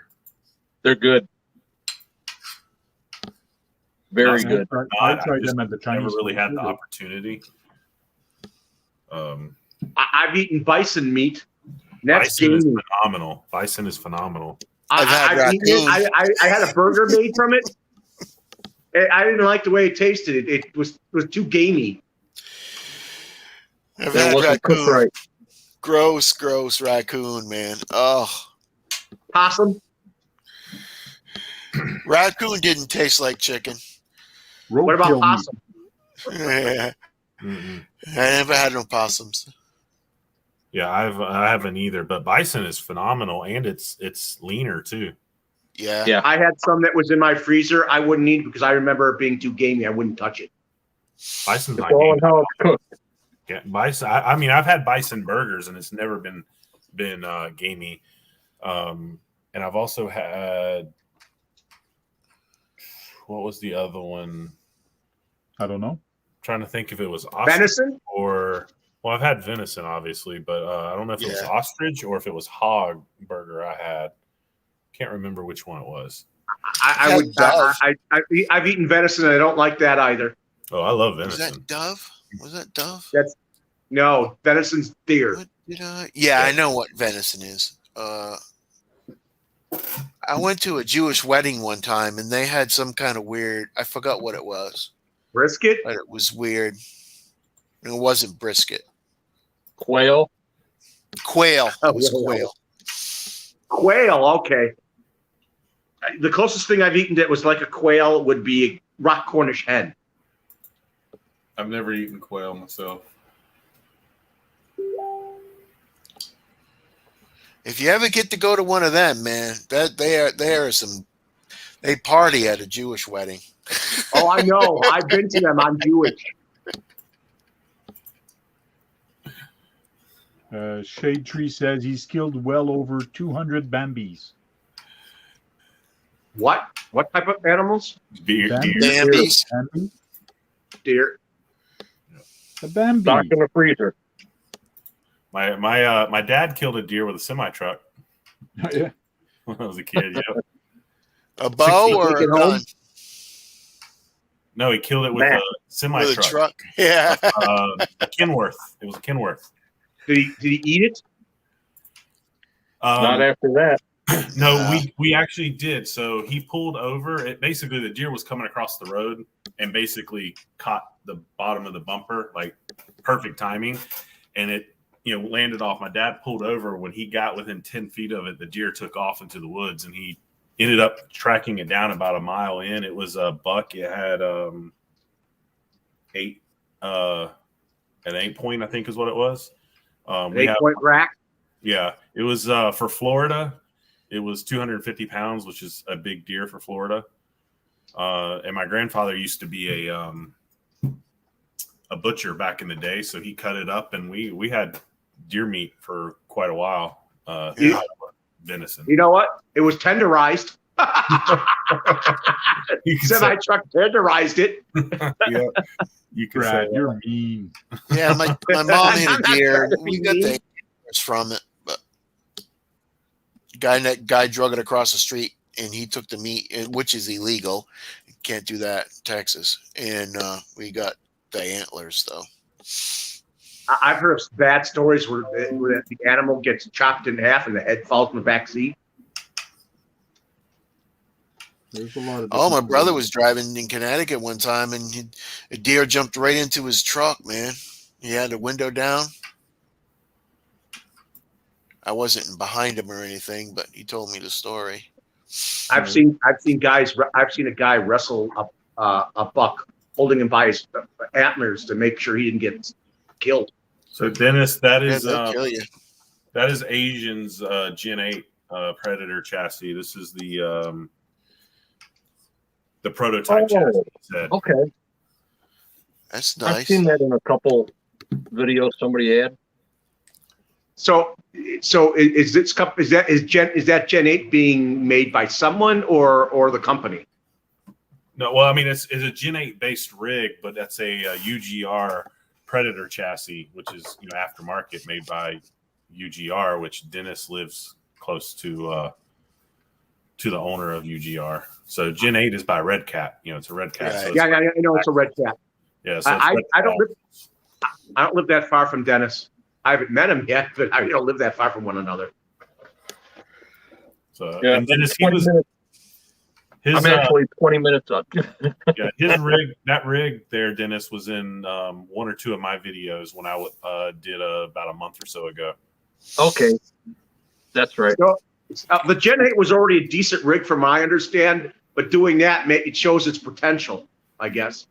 Yeah, I mean, a Gen 8 stock in stock form, the body's huge for competing, and I did that for a year. I competed with a Gen 8 stock body. It's a big body for competition gates. Hey, you ever seen the actual vehicle? It's not that small. Yeah, no, I get it. No, I totally get it. And I think it was a great RC. I think it's a great beginner RC for the money. I think it's a phenomenal beginner. But for competing, and that goes for anything, like my TRX4 is a great rig, but the body's just too big to do for competition. competing. If you want to truly compete, you've got to do something like either what Asian has, or like a Creek body, or the new body from the Ecto, for instance. But yeah, you put that UGR chassis on there, it changes it completely. It's a completely different truck. Yeah.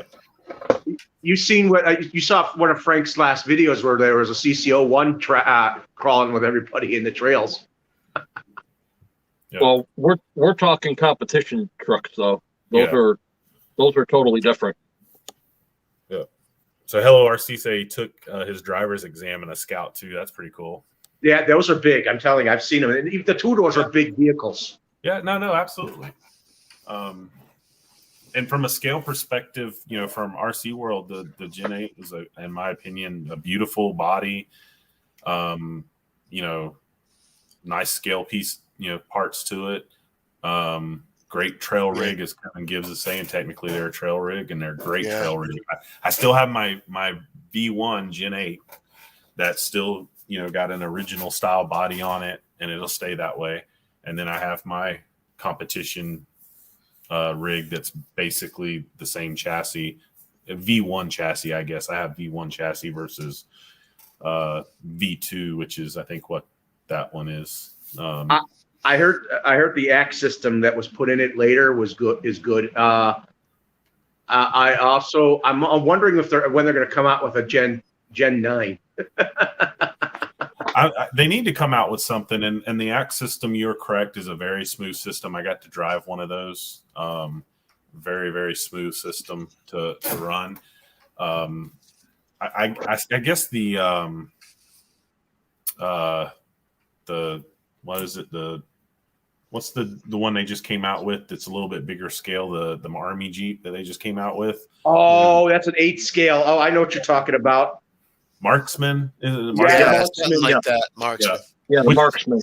Cool rig. And of course, they say it's based off the Wendigo chassis, which the Wendigo was based off the Gen 8. So really, it's just a Gen 8. Just I'm surprised they haven't did any drag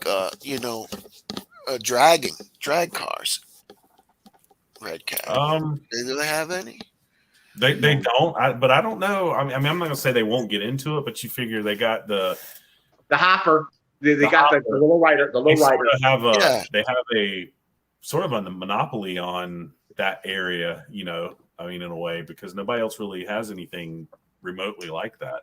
You know what I would like to see is, well, that's what I'm hearing lately, is that the 8 scale crawlers is starting to come into their own, and there's been some 8 scales for a while now, but I hear some of the 8 scale crawlers are going to might start getting into competitions. I hope not. I don't want to modify my trails. Right. So you make a separate trail. No. I think if the 8 scale crawlers come into the picture, that drag cat, it's just going to destroy the crawler courses. Yeah, agree.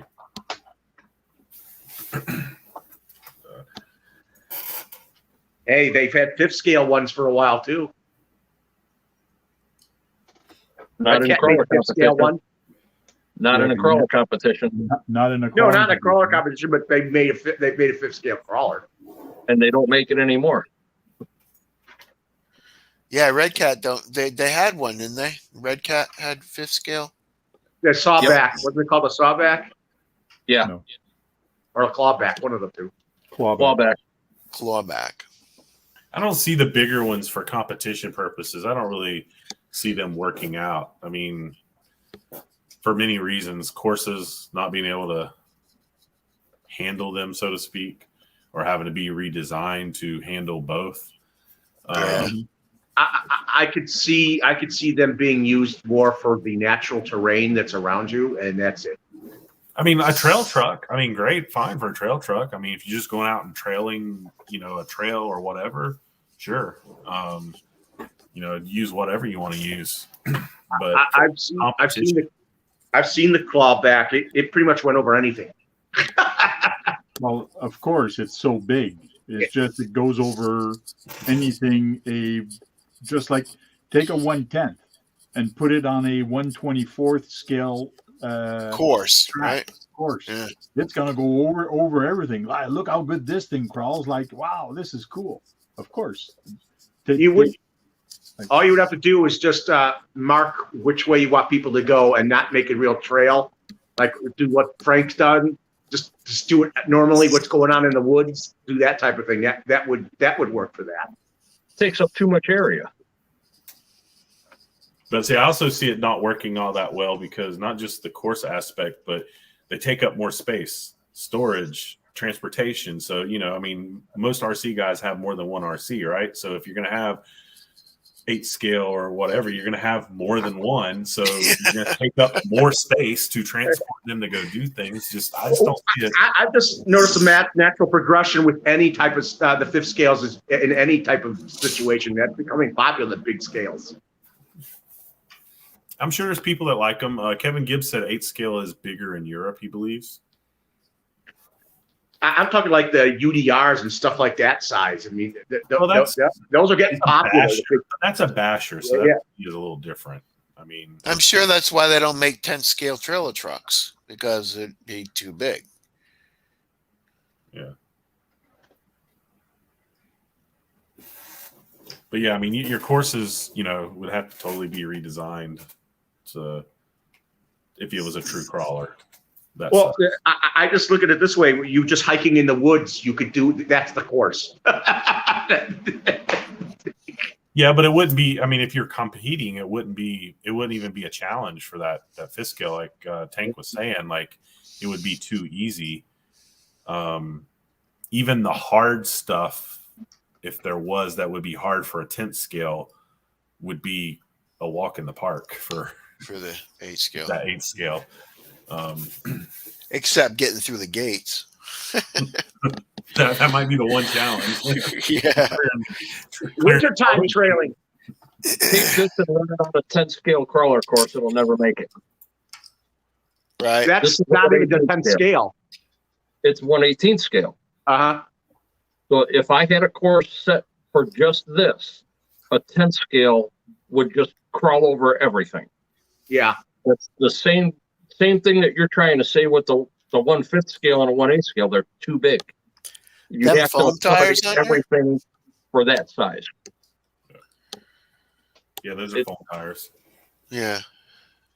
You could use bridle trails. That's it.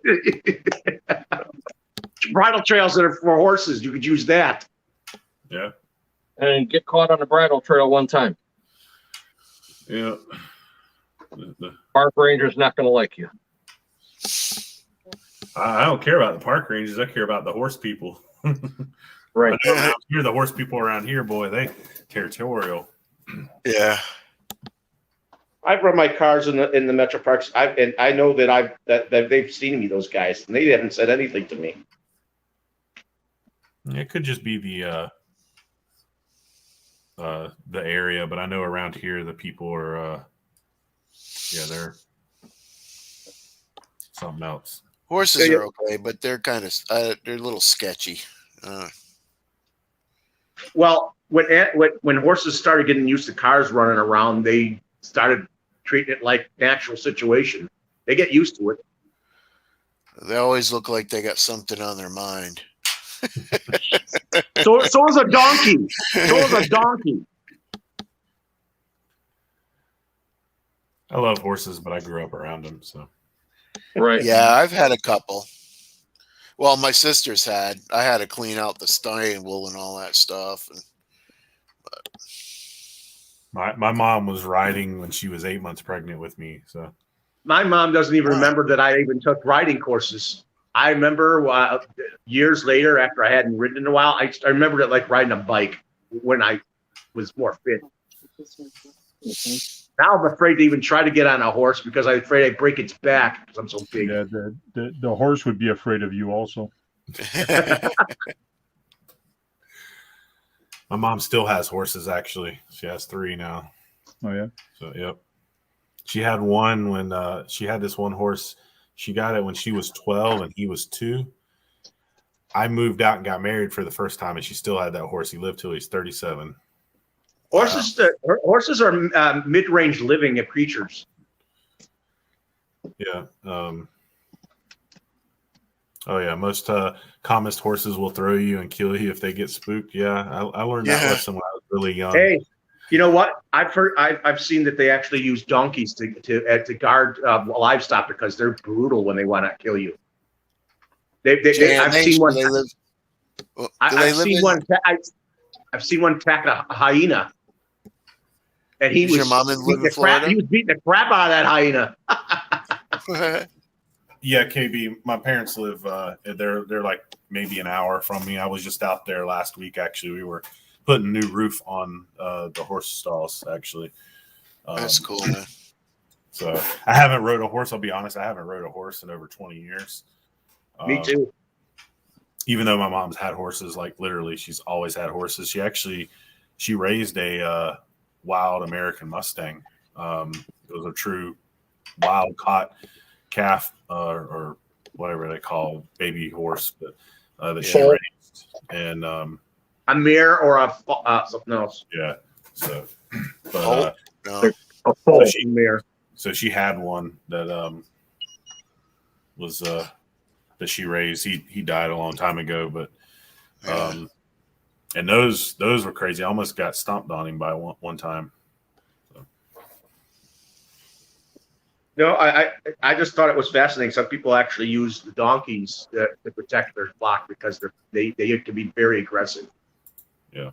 They're a bit territorial, so they are willing to get into it. Yeah, my stepsister had a horse, but I just have to clean it all. I don't have a horse named Clodbuster. My headbutting goat days. Yeah, Clodbuster. That's what your horse was called, Brad? I don't have a horse. But if you had a horse, what would you call it? What wouldn't be named after Tamiya, I'll tell you that. Why not? Are you sure? Because I didn't name my dog after Tamiya, and I was big into the hobby back when he was alive. Oh, yeah? What'd you name your dog? Adrian. Adrian? Yep, Adrian. Adrian! He was male. He was male, so his Pee was in the house, spelled differently. Adrian! Don't pee in the house, Adrian! Yeah, he was a male dog, so that name is spelled differently. Oh, John, did you see the one that Shade Tree put up?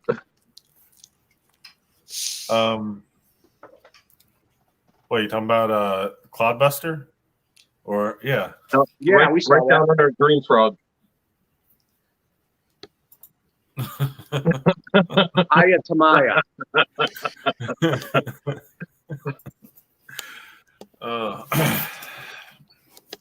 I've actually, to be honest, I've never heard of I don't think I've ever met a dog or any animal that was called Adrian. That's Hey, a lot of people name their dogs after human names. You're absolutely correct, and I'm not like making fun or anything. Yeah. It's a unique I name. actually had a nickname for him, and he responded to that too. I called him Boober. That's just a unique name, which is sort of cool. Yeah. Just because it's just something you don't hear. Yeah, but he had the nickname. Sometimes I call him by Boober. He'd come. I had some good film for you today, Brad, of these longhorns, but it didn't. It was too Lawnmowers? blurry. Longhorns. Oh, Remember talking about longhorns. longhorns? Yeah. It didn't Yeah. turn out that was all blurry. You have to get them. They can have some very impressive racks. These guys were big. They're right down the road from me. I see them once in a while. These horns were big on them. I've seen horn racks that are 10 feet wide or wider. I'm sure these were. First time I went to Texas was with my boss, and we went to a restaurant, and we sat down, and we says, do you guys sell longhorn meat steak here? And then the girl goes, no. I go, no. It goes, because I've seen these bulls everywhere, like with very long horns and things like that. It goes, no, those are show bulls, and we don't eat the meat because it's not good. They're just for show. Hey, he should know that because they're popular in Texas. Yeah, so they don't eat the longhorn. I did not know that until that. So. I didn't know that either. I didn't know they didn't eat them either.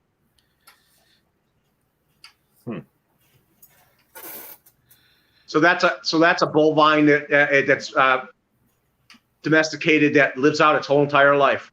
Yep. And now you know. Dennis, hello RC is asking. I am in the Cleveland area. Hello, RC. I have been down around Columbus area. I do go down to Cyclone Hobbies every now and then. And I'm an admin on Cloud9 crawlers for Brent from Adventure Time. So that could be where I recognize the name from. I did, if I'm not mistaken, you guys crawled together a couple times. I live in Ohio too. I live west of him. My mom used to live in, when she was a kid, they lived in Columbus long time ago. She was born in Portsmouth. Oh, that's the most southerly part of Ohio. Yeah, it's right there on the Border river. by the river. Yeah. Tri-state border. The river area is very pretty. Yeah. Actually, we had a family farm up in Minford, which is I want to say like an hour. Middleburg, Minford. Midford. Okay. That's like a little northeast. Yeah, exactly. Northeast, like roughly an hour, I want to say. If I it's been 10, 15 years since I've been up there. Yeah. So. Yeah, one thing's for sure, the hills out there, when you go in that direction of Ohio, they become more rounded, tall. Yep. So I used to go up to Ohio a lot back in the day for car shows up to I'm totally having up near Lordstown, just a little east of Lordstown. I have some pictures of taking my car to one of the covered bridges up there and taking a bunch of pictures. That was pretty cool. Speaking of covered bridges, my last video was a walk through covered bridge, and I was running it through it. Nice. Yeah. There's one right by my house, a covered bridge. Somehow I got subscribed to you, Brad, but I re-subscribed. That happens too. I've seen that too. That's happened to me also. Yeah, I hear that happening to a lot of people. Yeah. It's when they do that purge for some reason. They're cleaning up their servers. It screws everybody else up. Yeah. So JMH, you say you set the endpoints. Is that how do you do that on the remote control? Yeah, just like you'd set your endpoints for your steering servo. If you've if you're running a dig unit, then you have the servo, it's got its own channel, through the receiver and everything. So yeah, you'd set up your endpoints. Dennis, I see Asian posted saying that him and Jeremiah are planning a visit for him to come up to Ohio and visit everyone and crawl. It's too bad that they ruined the event that Dennis used to try to do in Nelson Ledges. It's too bad. Yeah, I'd like to go there. Even though I seen a video that somebody did some crawling there at Nelson's Ledges here recently. Yeah, I was just out there last Sunday, and it's not the same. The guys that keep going out there right now they're tearing it up. But Asian, I just responded to that. Jeremiah and I were talking about trying to get all the team drivers together to come here and do a big team crawl. I know Jeremiah. He used to be called Particle Man. No, wrong guy. Wrong guy? Yeah, not the same one. I haven't heard of Particle Man in a long time. No, the Jeremiah that I'm talking about owns UGRC Labs. Yeah. The guy that you're talking about is Jeremiah Hines. He's Particle Man. He's a friend of mine, Brent from Adventure Time, and Madman RC. I know Brent. I haven't met him. I wanted to. Yeah, I know Dennis. I know that he was talking about with me. Jeremiah was talking about. I think it was earlier in the year. Was talking about doing like what he'd said to me was something like a Gen 8 dash type thing. Try to get a bunch of Gen 8 owners / UGRC chassis donors and stuff together. That's what we were saying was maybe to get a big group together of all the guys that have the UGRC chassis, regardless of which ones they are, and just do a big crawl with them. Yeah. So it's not an axial fest. It's not an axial fest. It's a UGRC fest. Right. Yeah, we're going to be building a course at his automotive shop for the winter for some more testing. Cool. And I'll probably be over there next weekend to build a couple of trucks that he's got sitting. He wanted me to come over this weekend to do it, but unfortunately, life gets in the way. My grandson's birthday's tomorrow, and I'd rather eat than wrench. I don't blame Rather you on eat that. cake than wrench, right? Oh yeah. Yeah, so I'm gonna do. I'm gonna be getting that transmission from him, and then I think I might do servo on axle too. Yeah, we're still playing around with my chassis right now with the Dirty South. I've got everything pretty much down except for my steering. When my front suspension drops, I lose steering to the right, but I have steering all day for the left. So we're gonna make up some new links for the steering so I can roll the C-hubs back some more and see if he could print up a axle mount for my servo. Yeah, Get it off the chassis. There's one on Thingiverse. It actually takes they built it in. I haven't printed it yet, and there's two versions of it, but they basically it replaces the front diff cover, so it's your diff cover and servo mount. Is that for the Gen 8 or for the axial? Gen 8. No, why do you guys want to do that to lower the center of gravity? My reasoning in doing it, yes, is lower center of gravity. Competition rig. Yeah, a lot of people say, and I don't have really hardly any experience with servo on axle, but they also say that your steering is just better. And that when you have, suspension flexing and stuff that sometimes you can have on when it's a chassis mounted, that you can lose a little bit of steering as the suspension is traveling. So if it's on the axle, you never have to worry about that. It can also, if you do that, you can go to 4 links, in the front, and that will pretty much take care of any, what's it called? I done forgot what it's called now. Bump steer. There you go. Thank you, Dennis. Bump steer. So I plan to print me one. I'm at least going to try it, whether or not I stay with it or not. Right. Is one thing, but I'm going to try it, but I probably won't try it until I get the transmission, because with the motor in the stock location, basically, I'm pretty much on the links when I'm, fully compressed. Right. So, once I do that transmission and move the motor back and down, that's my thinking, is trying to lower more center of gravity, lowering more weight down low as possible. Yeah, I'm gonna get the transmission and skid set up from them. Mm-hmm. Yep. And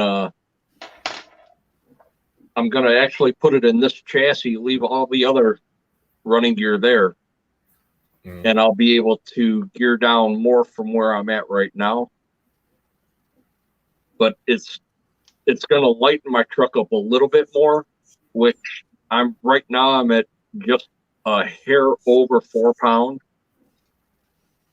which is really light. The truck does great. I mean, don't get me wrong, I love it. It just, with the 12.8 wheelbase, it kind of hurts. Well, the good thing, and I was thinking, doing these things, I'm, hopefully lose a little bit of weight also. Not that I really want to lose weight on the rig, but in particular, I don't want to be any lighter than the rig is now, but what I can do is add weight where I want it. So I think I have brass outer on the outer portal covers. So I think I'm going to do brass, not the inner portal covers, but the actual axle. The C-hub. Yeah, the C-hub. Thank you. I think I'm going to do brass on that to add a little bit of weight in the front. And I haven't decided what I'm going to do in the rear. I mean, I have a brass rear diff cover, so I may do, outer covers on the rear to add a little bit more in the weight too. But if I can lose a little bit more weight, I'm just going to offset that weight with some brass. I don't want it to be lighter. Yeah, that's why when I went and started building this truck, I actually weighted my wheels, which makes a difference when I start getting on the real steep climbs. Mm. And I took those wheels off last weekend and ran just bare wheel and tire. It did fine. Like I said, the front end extended far enough where I started losing steering because I am chassis mounted servo and 4-linked just to try it out.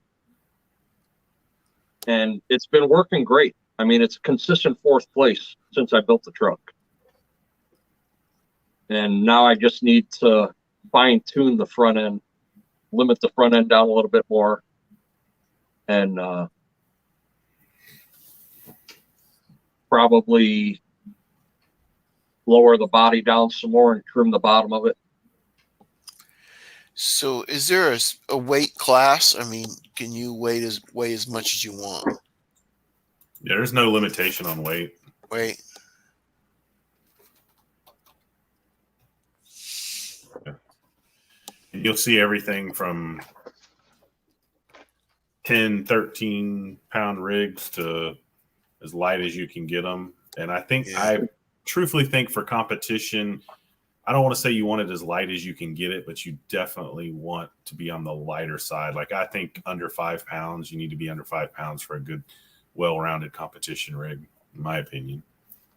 And if I wanted to run one of my cross trucks in a class 1, which that one right there is just a hair shy of 13 pounds, and it crawls really good. It just, when you're that heavy, you've got a lot of overhead weight. So you start getting on a side hill, you're just going to be upside down more than you are on your tires. Yeah.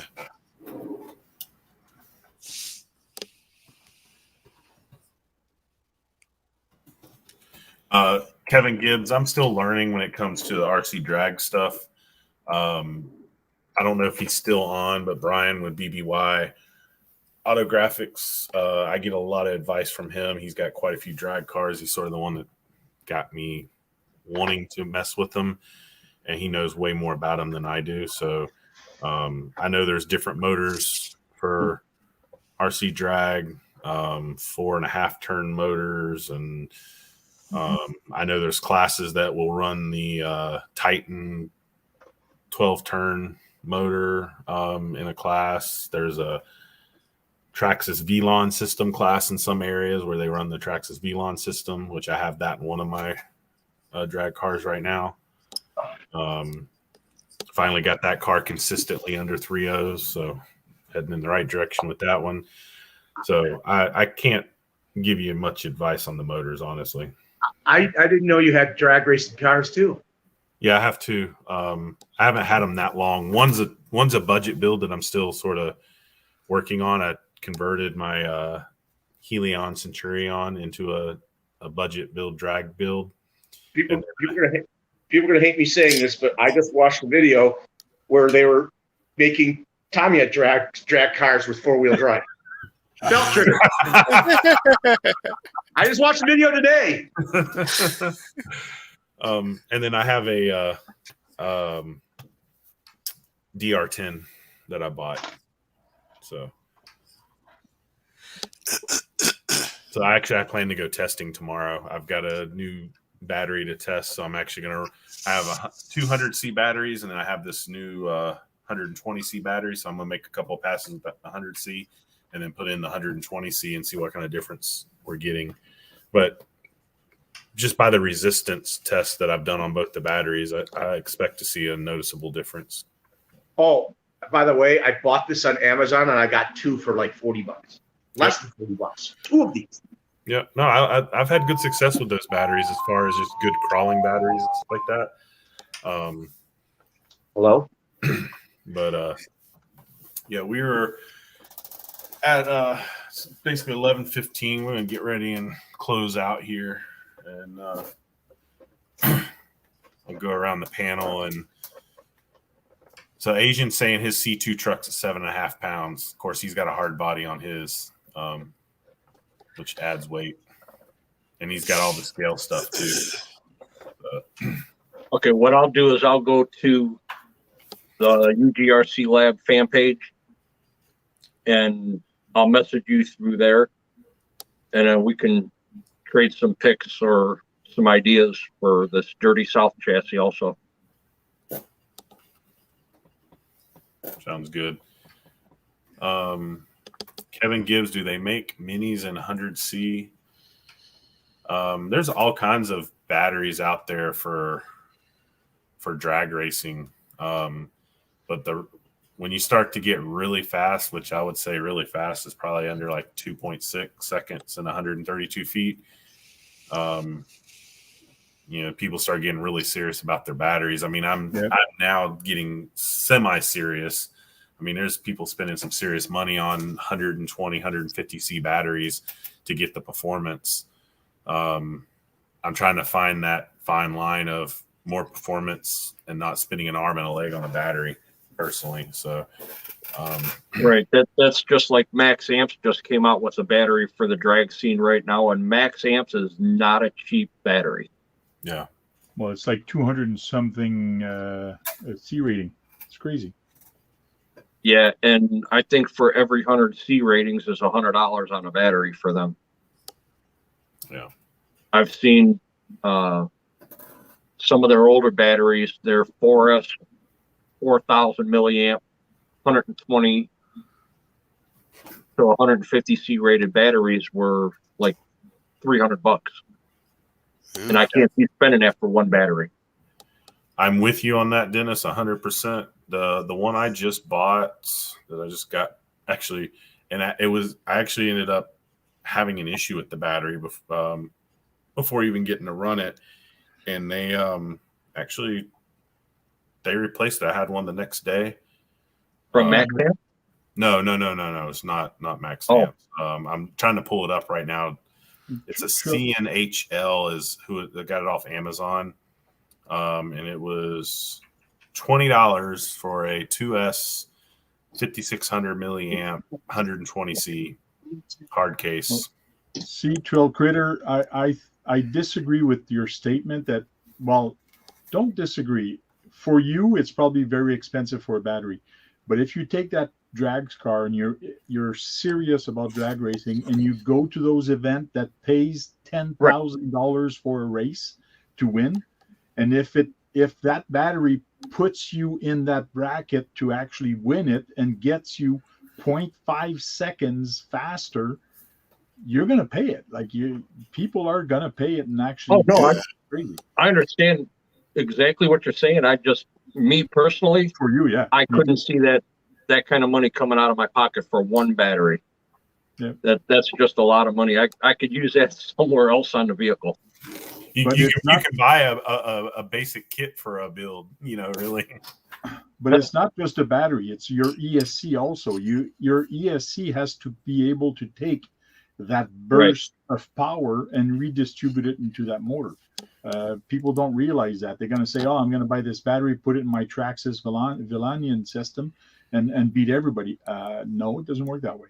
You might hurt your Villanian system actually by using that battery. Well, you might beat them once, but after that. Yeah, when you get serious in the RC drag, like super serious, the electronics become outrageous because, and when I say electronics, I mean the batteries, the ESC, motor, and usually a remote, and I've been researching this stuff, and you got these ESCs that are completely tunable, and they, timing and boost and all this stuff. And then you get these nice remotes that you can, set it up where a certain percentage of time into it increases, how much power it's sending and all that stuff. It gets ridiculous. And pretty much electronics, you could have $1,000 easily in electronics in a drag, high, speedy, fast setup. Hello RC has the 1 year anniversary of Hello RC next Saturday and was asking what should they do to celebrate. Green Frog said maybe channel highlight video, not a bad idea. Do some bashing, tear some stuff up. Congratulations on a year. Yeah, congratulations, man. But I'm with you, Dennis, on the price of the battery piece. Like, I'm definitely not there now. I could see maybe in a year I might be there and, chasing that speed, and maybe I would spend that kind of money Right. on a battery. But Now, currently, now, I you know, not. back to what Frank was saying, though, as far as the competitive side of it, for somebody that wants to be on top to get that winning. I was in the same position with my Mini T when I first started racing. I spent $150 on it. Next thing you know is I'm at 3,000. Yeah. And it's at the time it was one of the fastest Mini Ts on the track and one of probably the easiest to drive. Yeah. Yeah, when you get competitive in anything, it gets expensive. Doesn't matter what it is. Yeah, Right. pool, shooting pool, anything, man. So it's you gotta decide where you want to be. Like right now, I'm on the very cheap side of it. My Traxxas VLON system in the one car, and then the other one's still running stock electronics, and I'm trying to get it to a certain point before I even think about upgrading the motor and ESC in it. So and then you got the tires and everything like that. So it is definitely fun. I enjoy the fact that I can go right up the street 2 minutes away and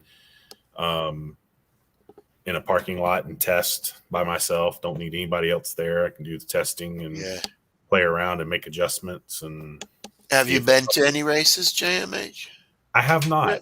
There is some local. They usually do them on Friday nights, and I keep telling myself I'm going to go, and just I haven't made it yet. I think part of the reason is I feel like once I go, I'm going to want to race, and I'm one of those that I won't show up like the first time, just like I'm going to race the first night. I'm going to go once at least and watch, try to understand what's going on and how everything works. I've watched some of their videos, and get your I'm on the toes local wet. group. Yep. And I'm going to show up prepared. I'm a competitive person. So if I'm going to race, I'm going to try to be competitive. So I'm going to try to show up with, putting my best foot forward. So I don't like to half-ass things. Yeah. When it comes to something competitive. Back to Kevin's question, though, you could probably check Helios or they have some.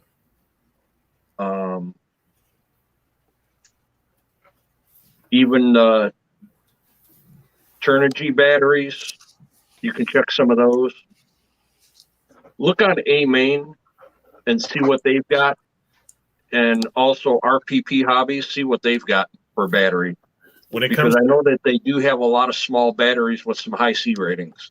Yeah, when it comes to batteries for RC drag, what I've found is what most of the guys are using is most of the time they're using a full-size battery because they're using that weight. They lose weight in other parts of the chassis and do things, but they use that weight. Sometimes they slide the battery all the way forward to help keep the front end down. I have currently found with my rigs, having the battery slid all the way to the back actually helps.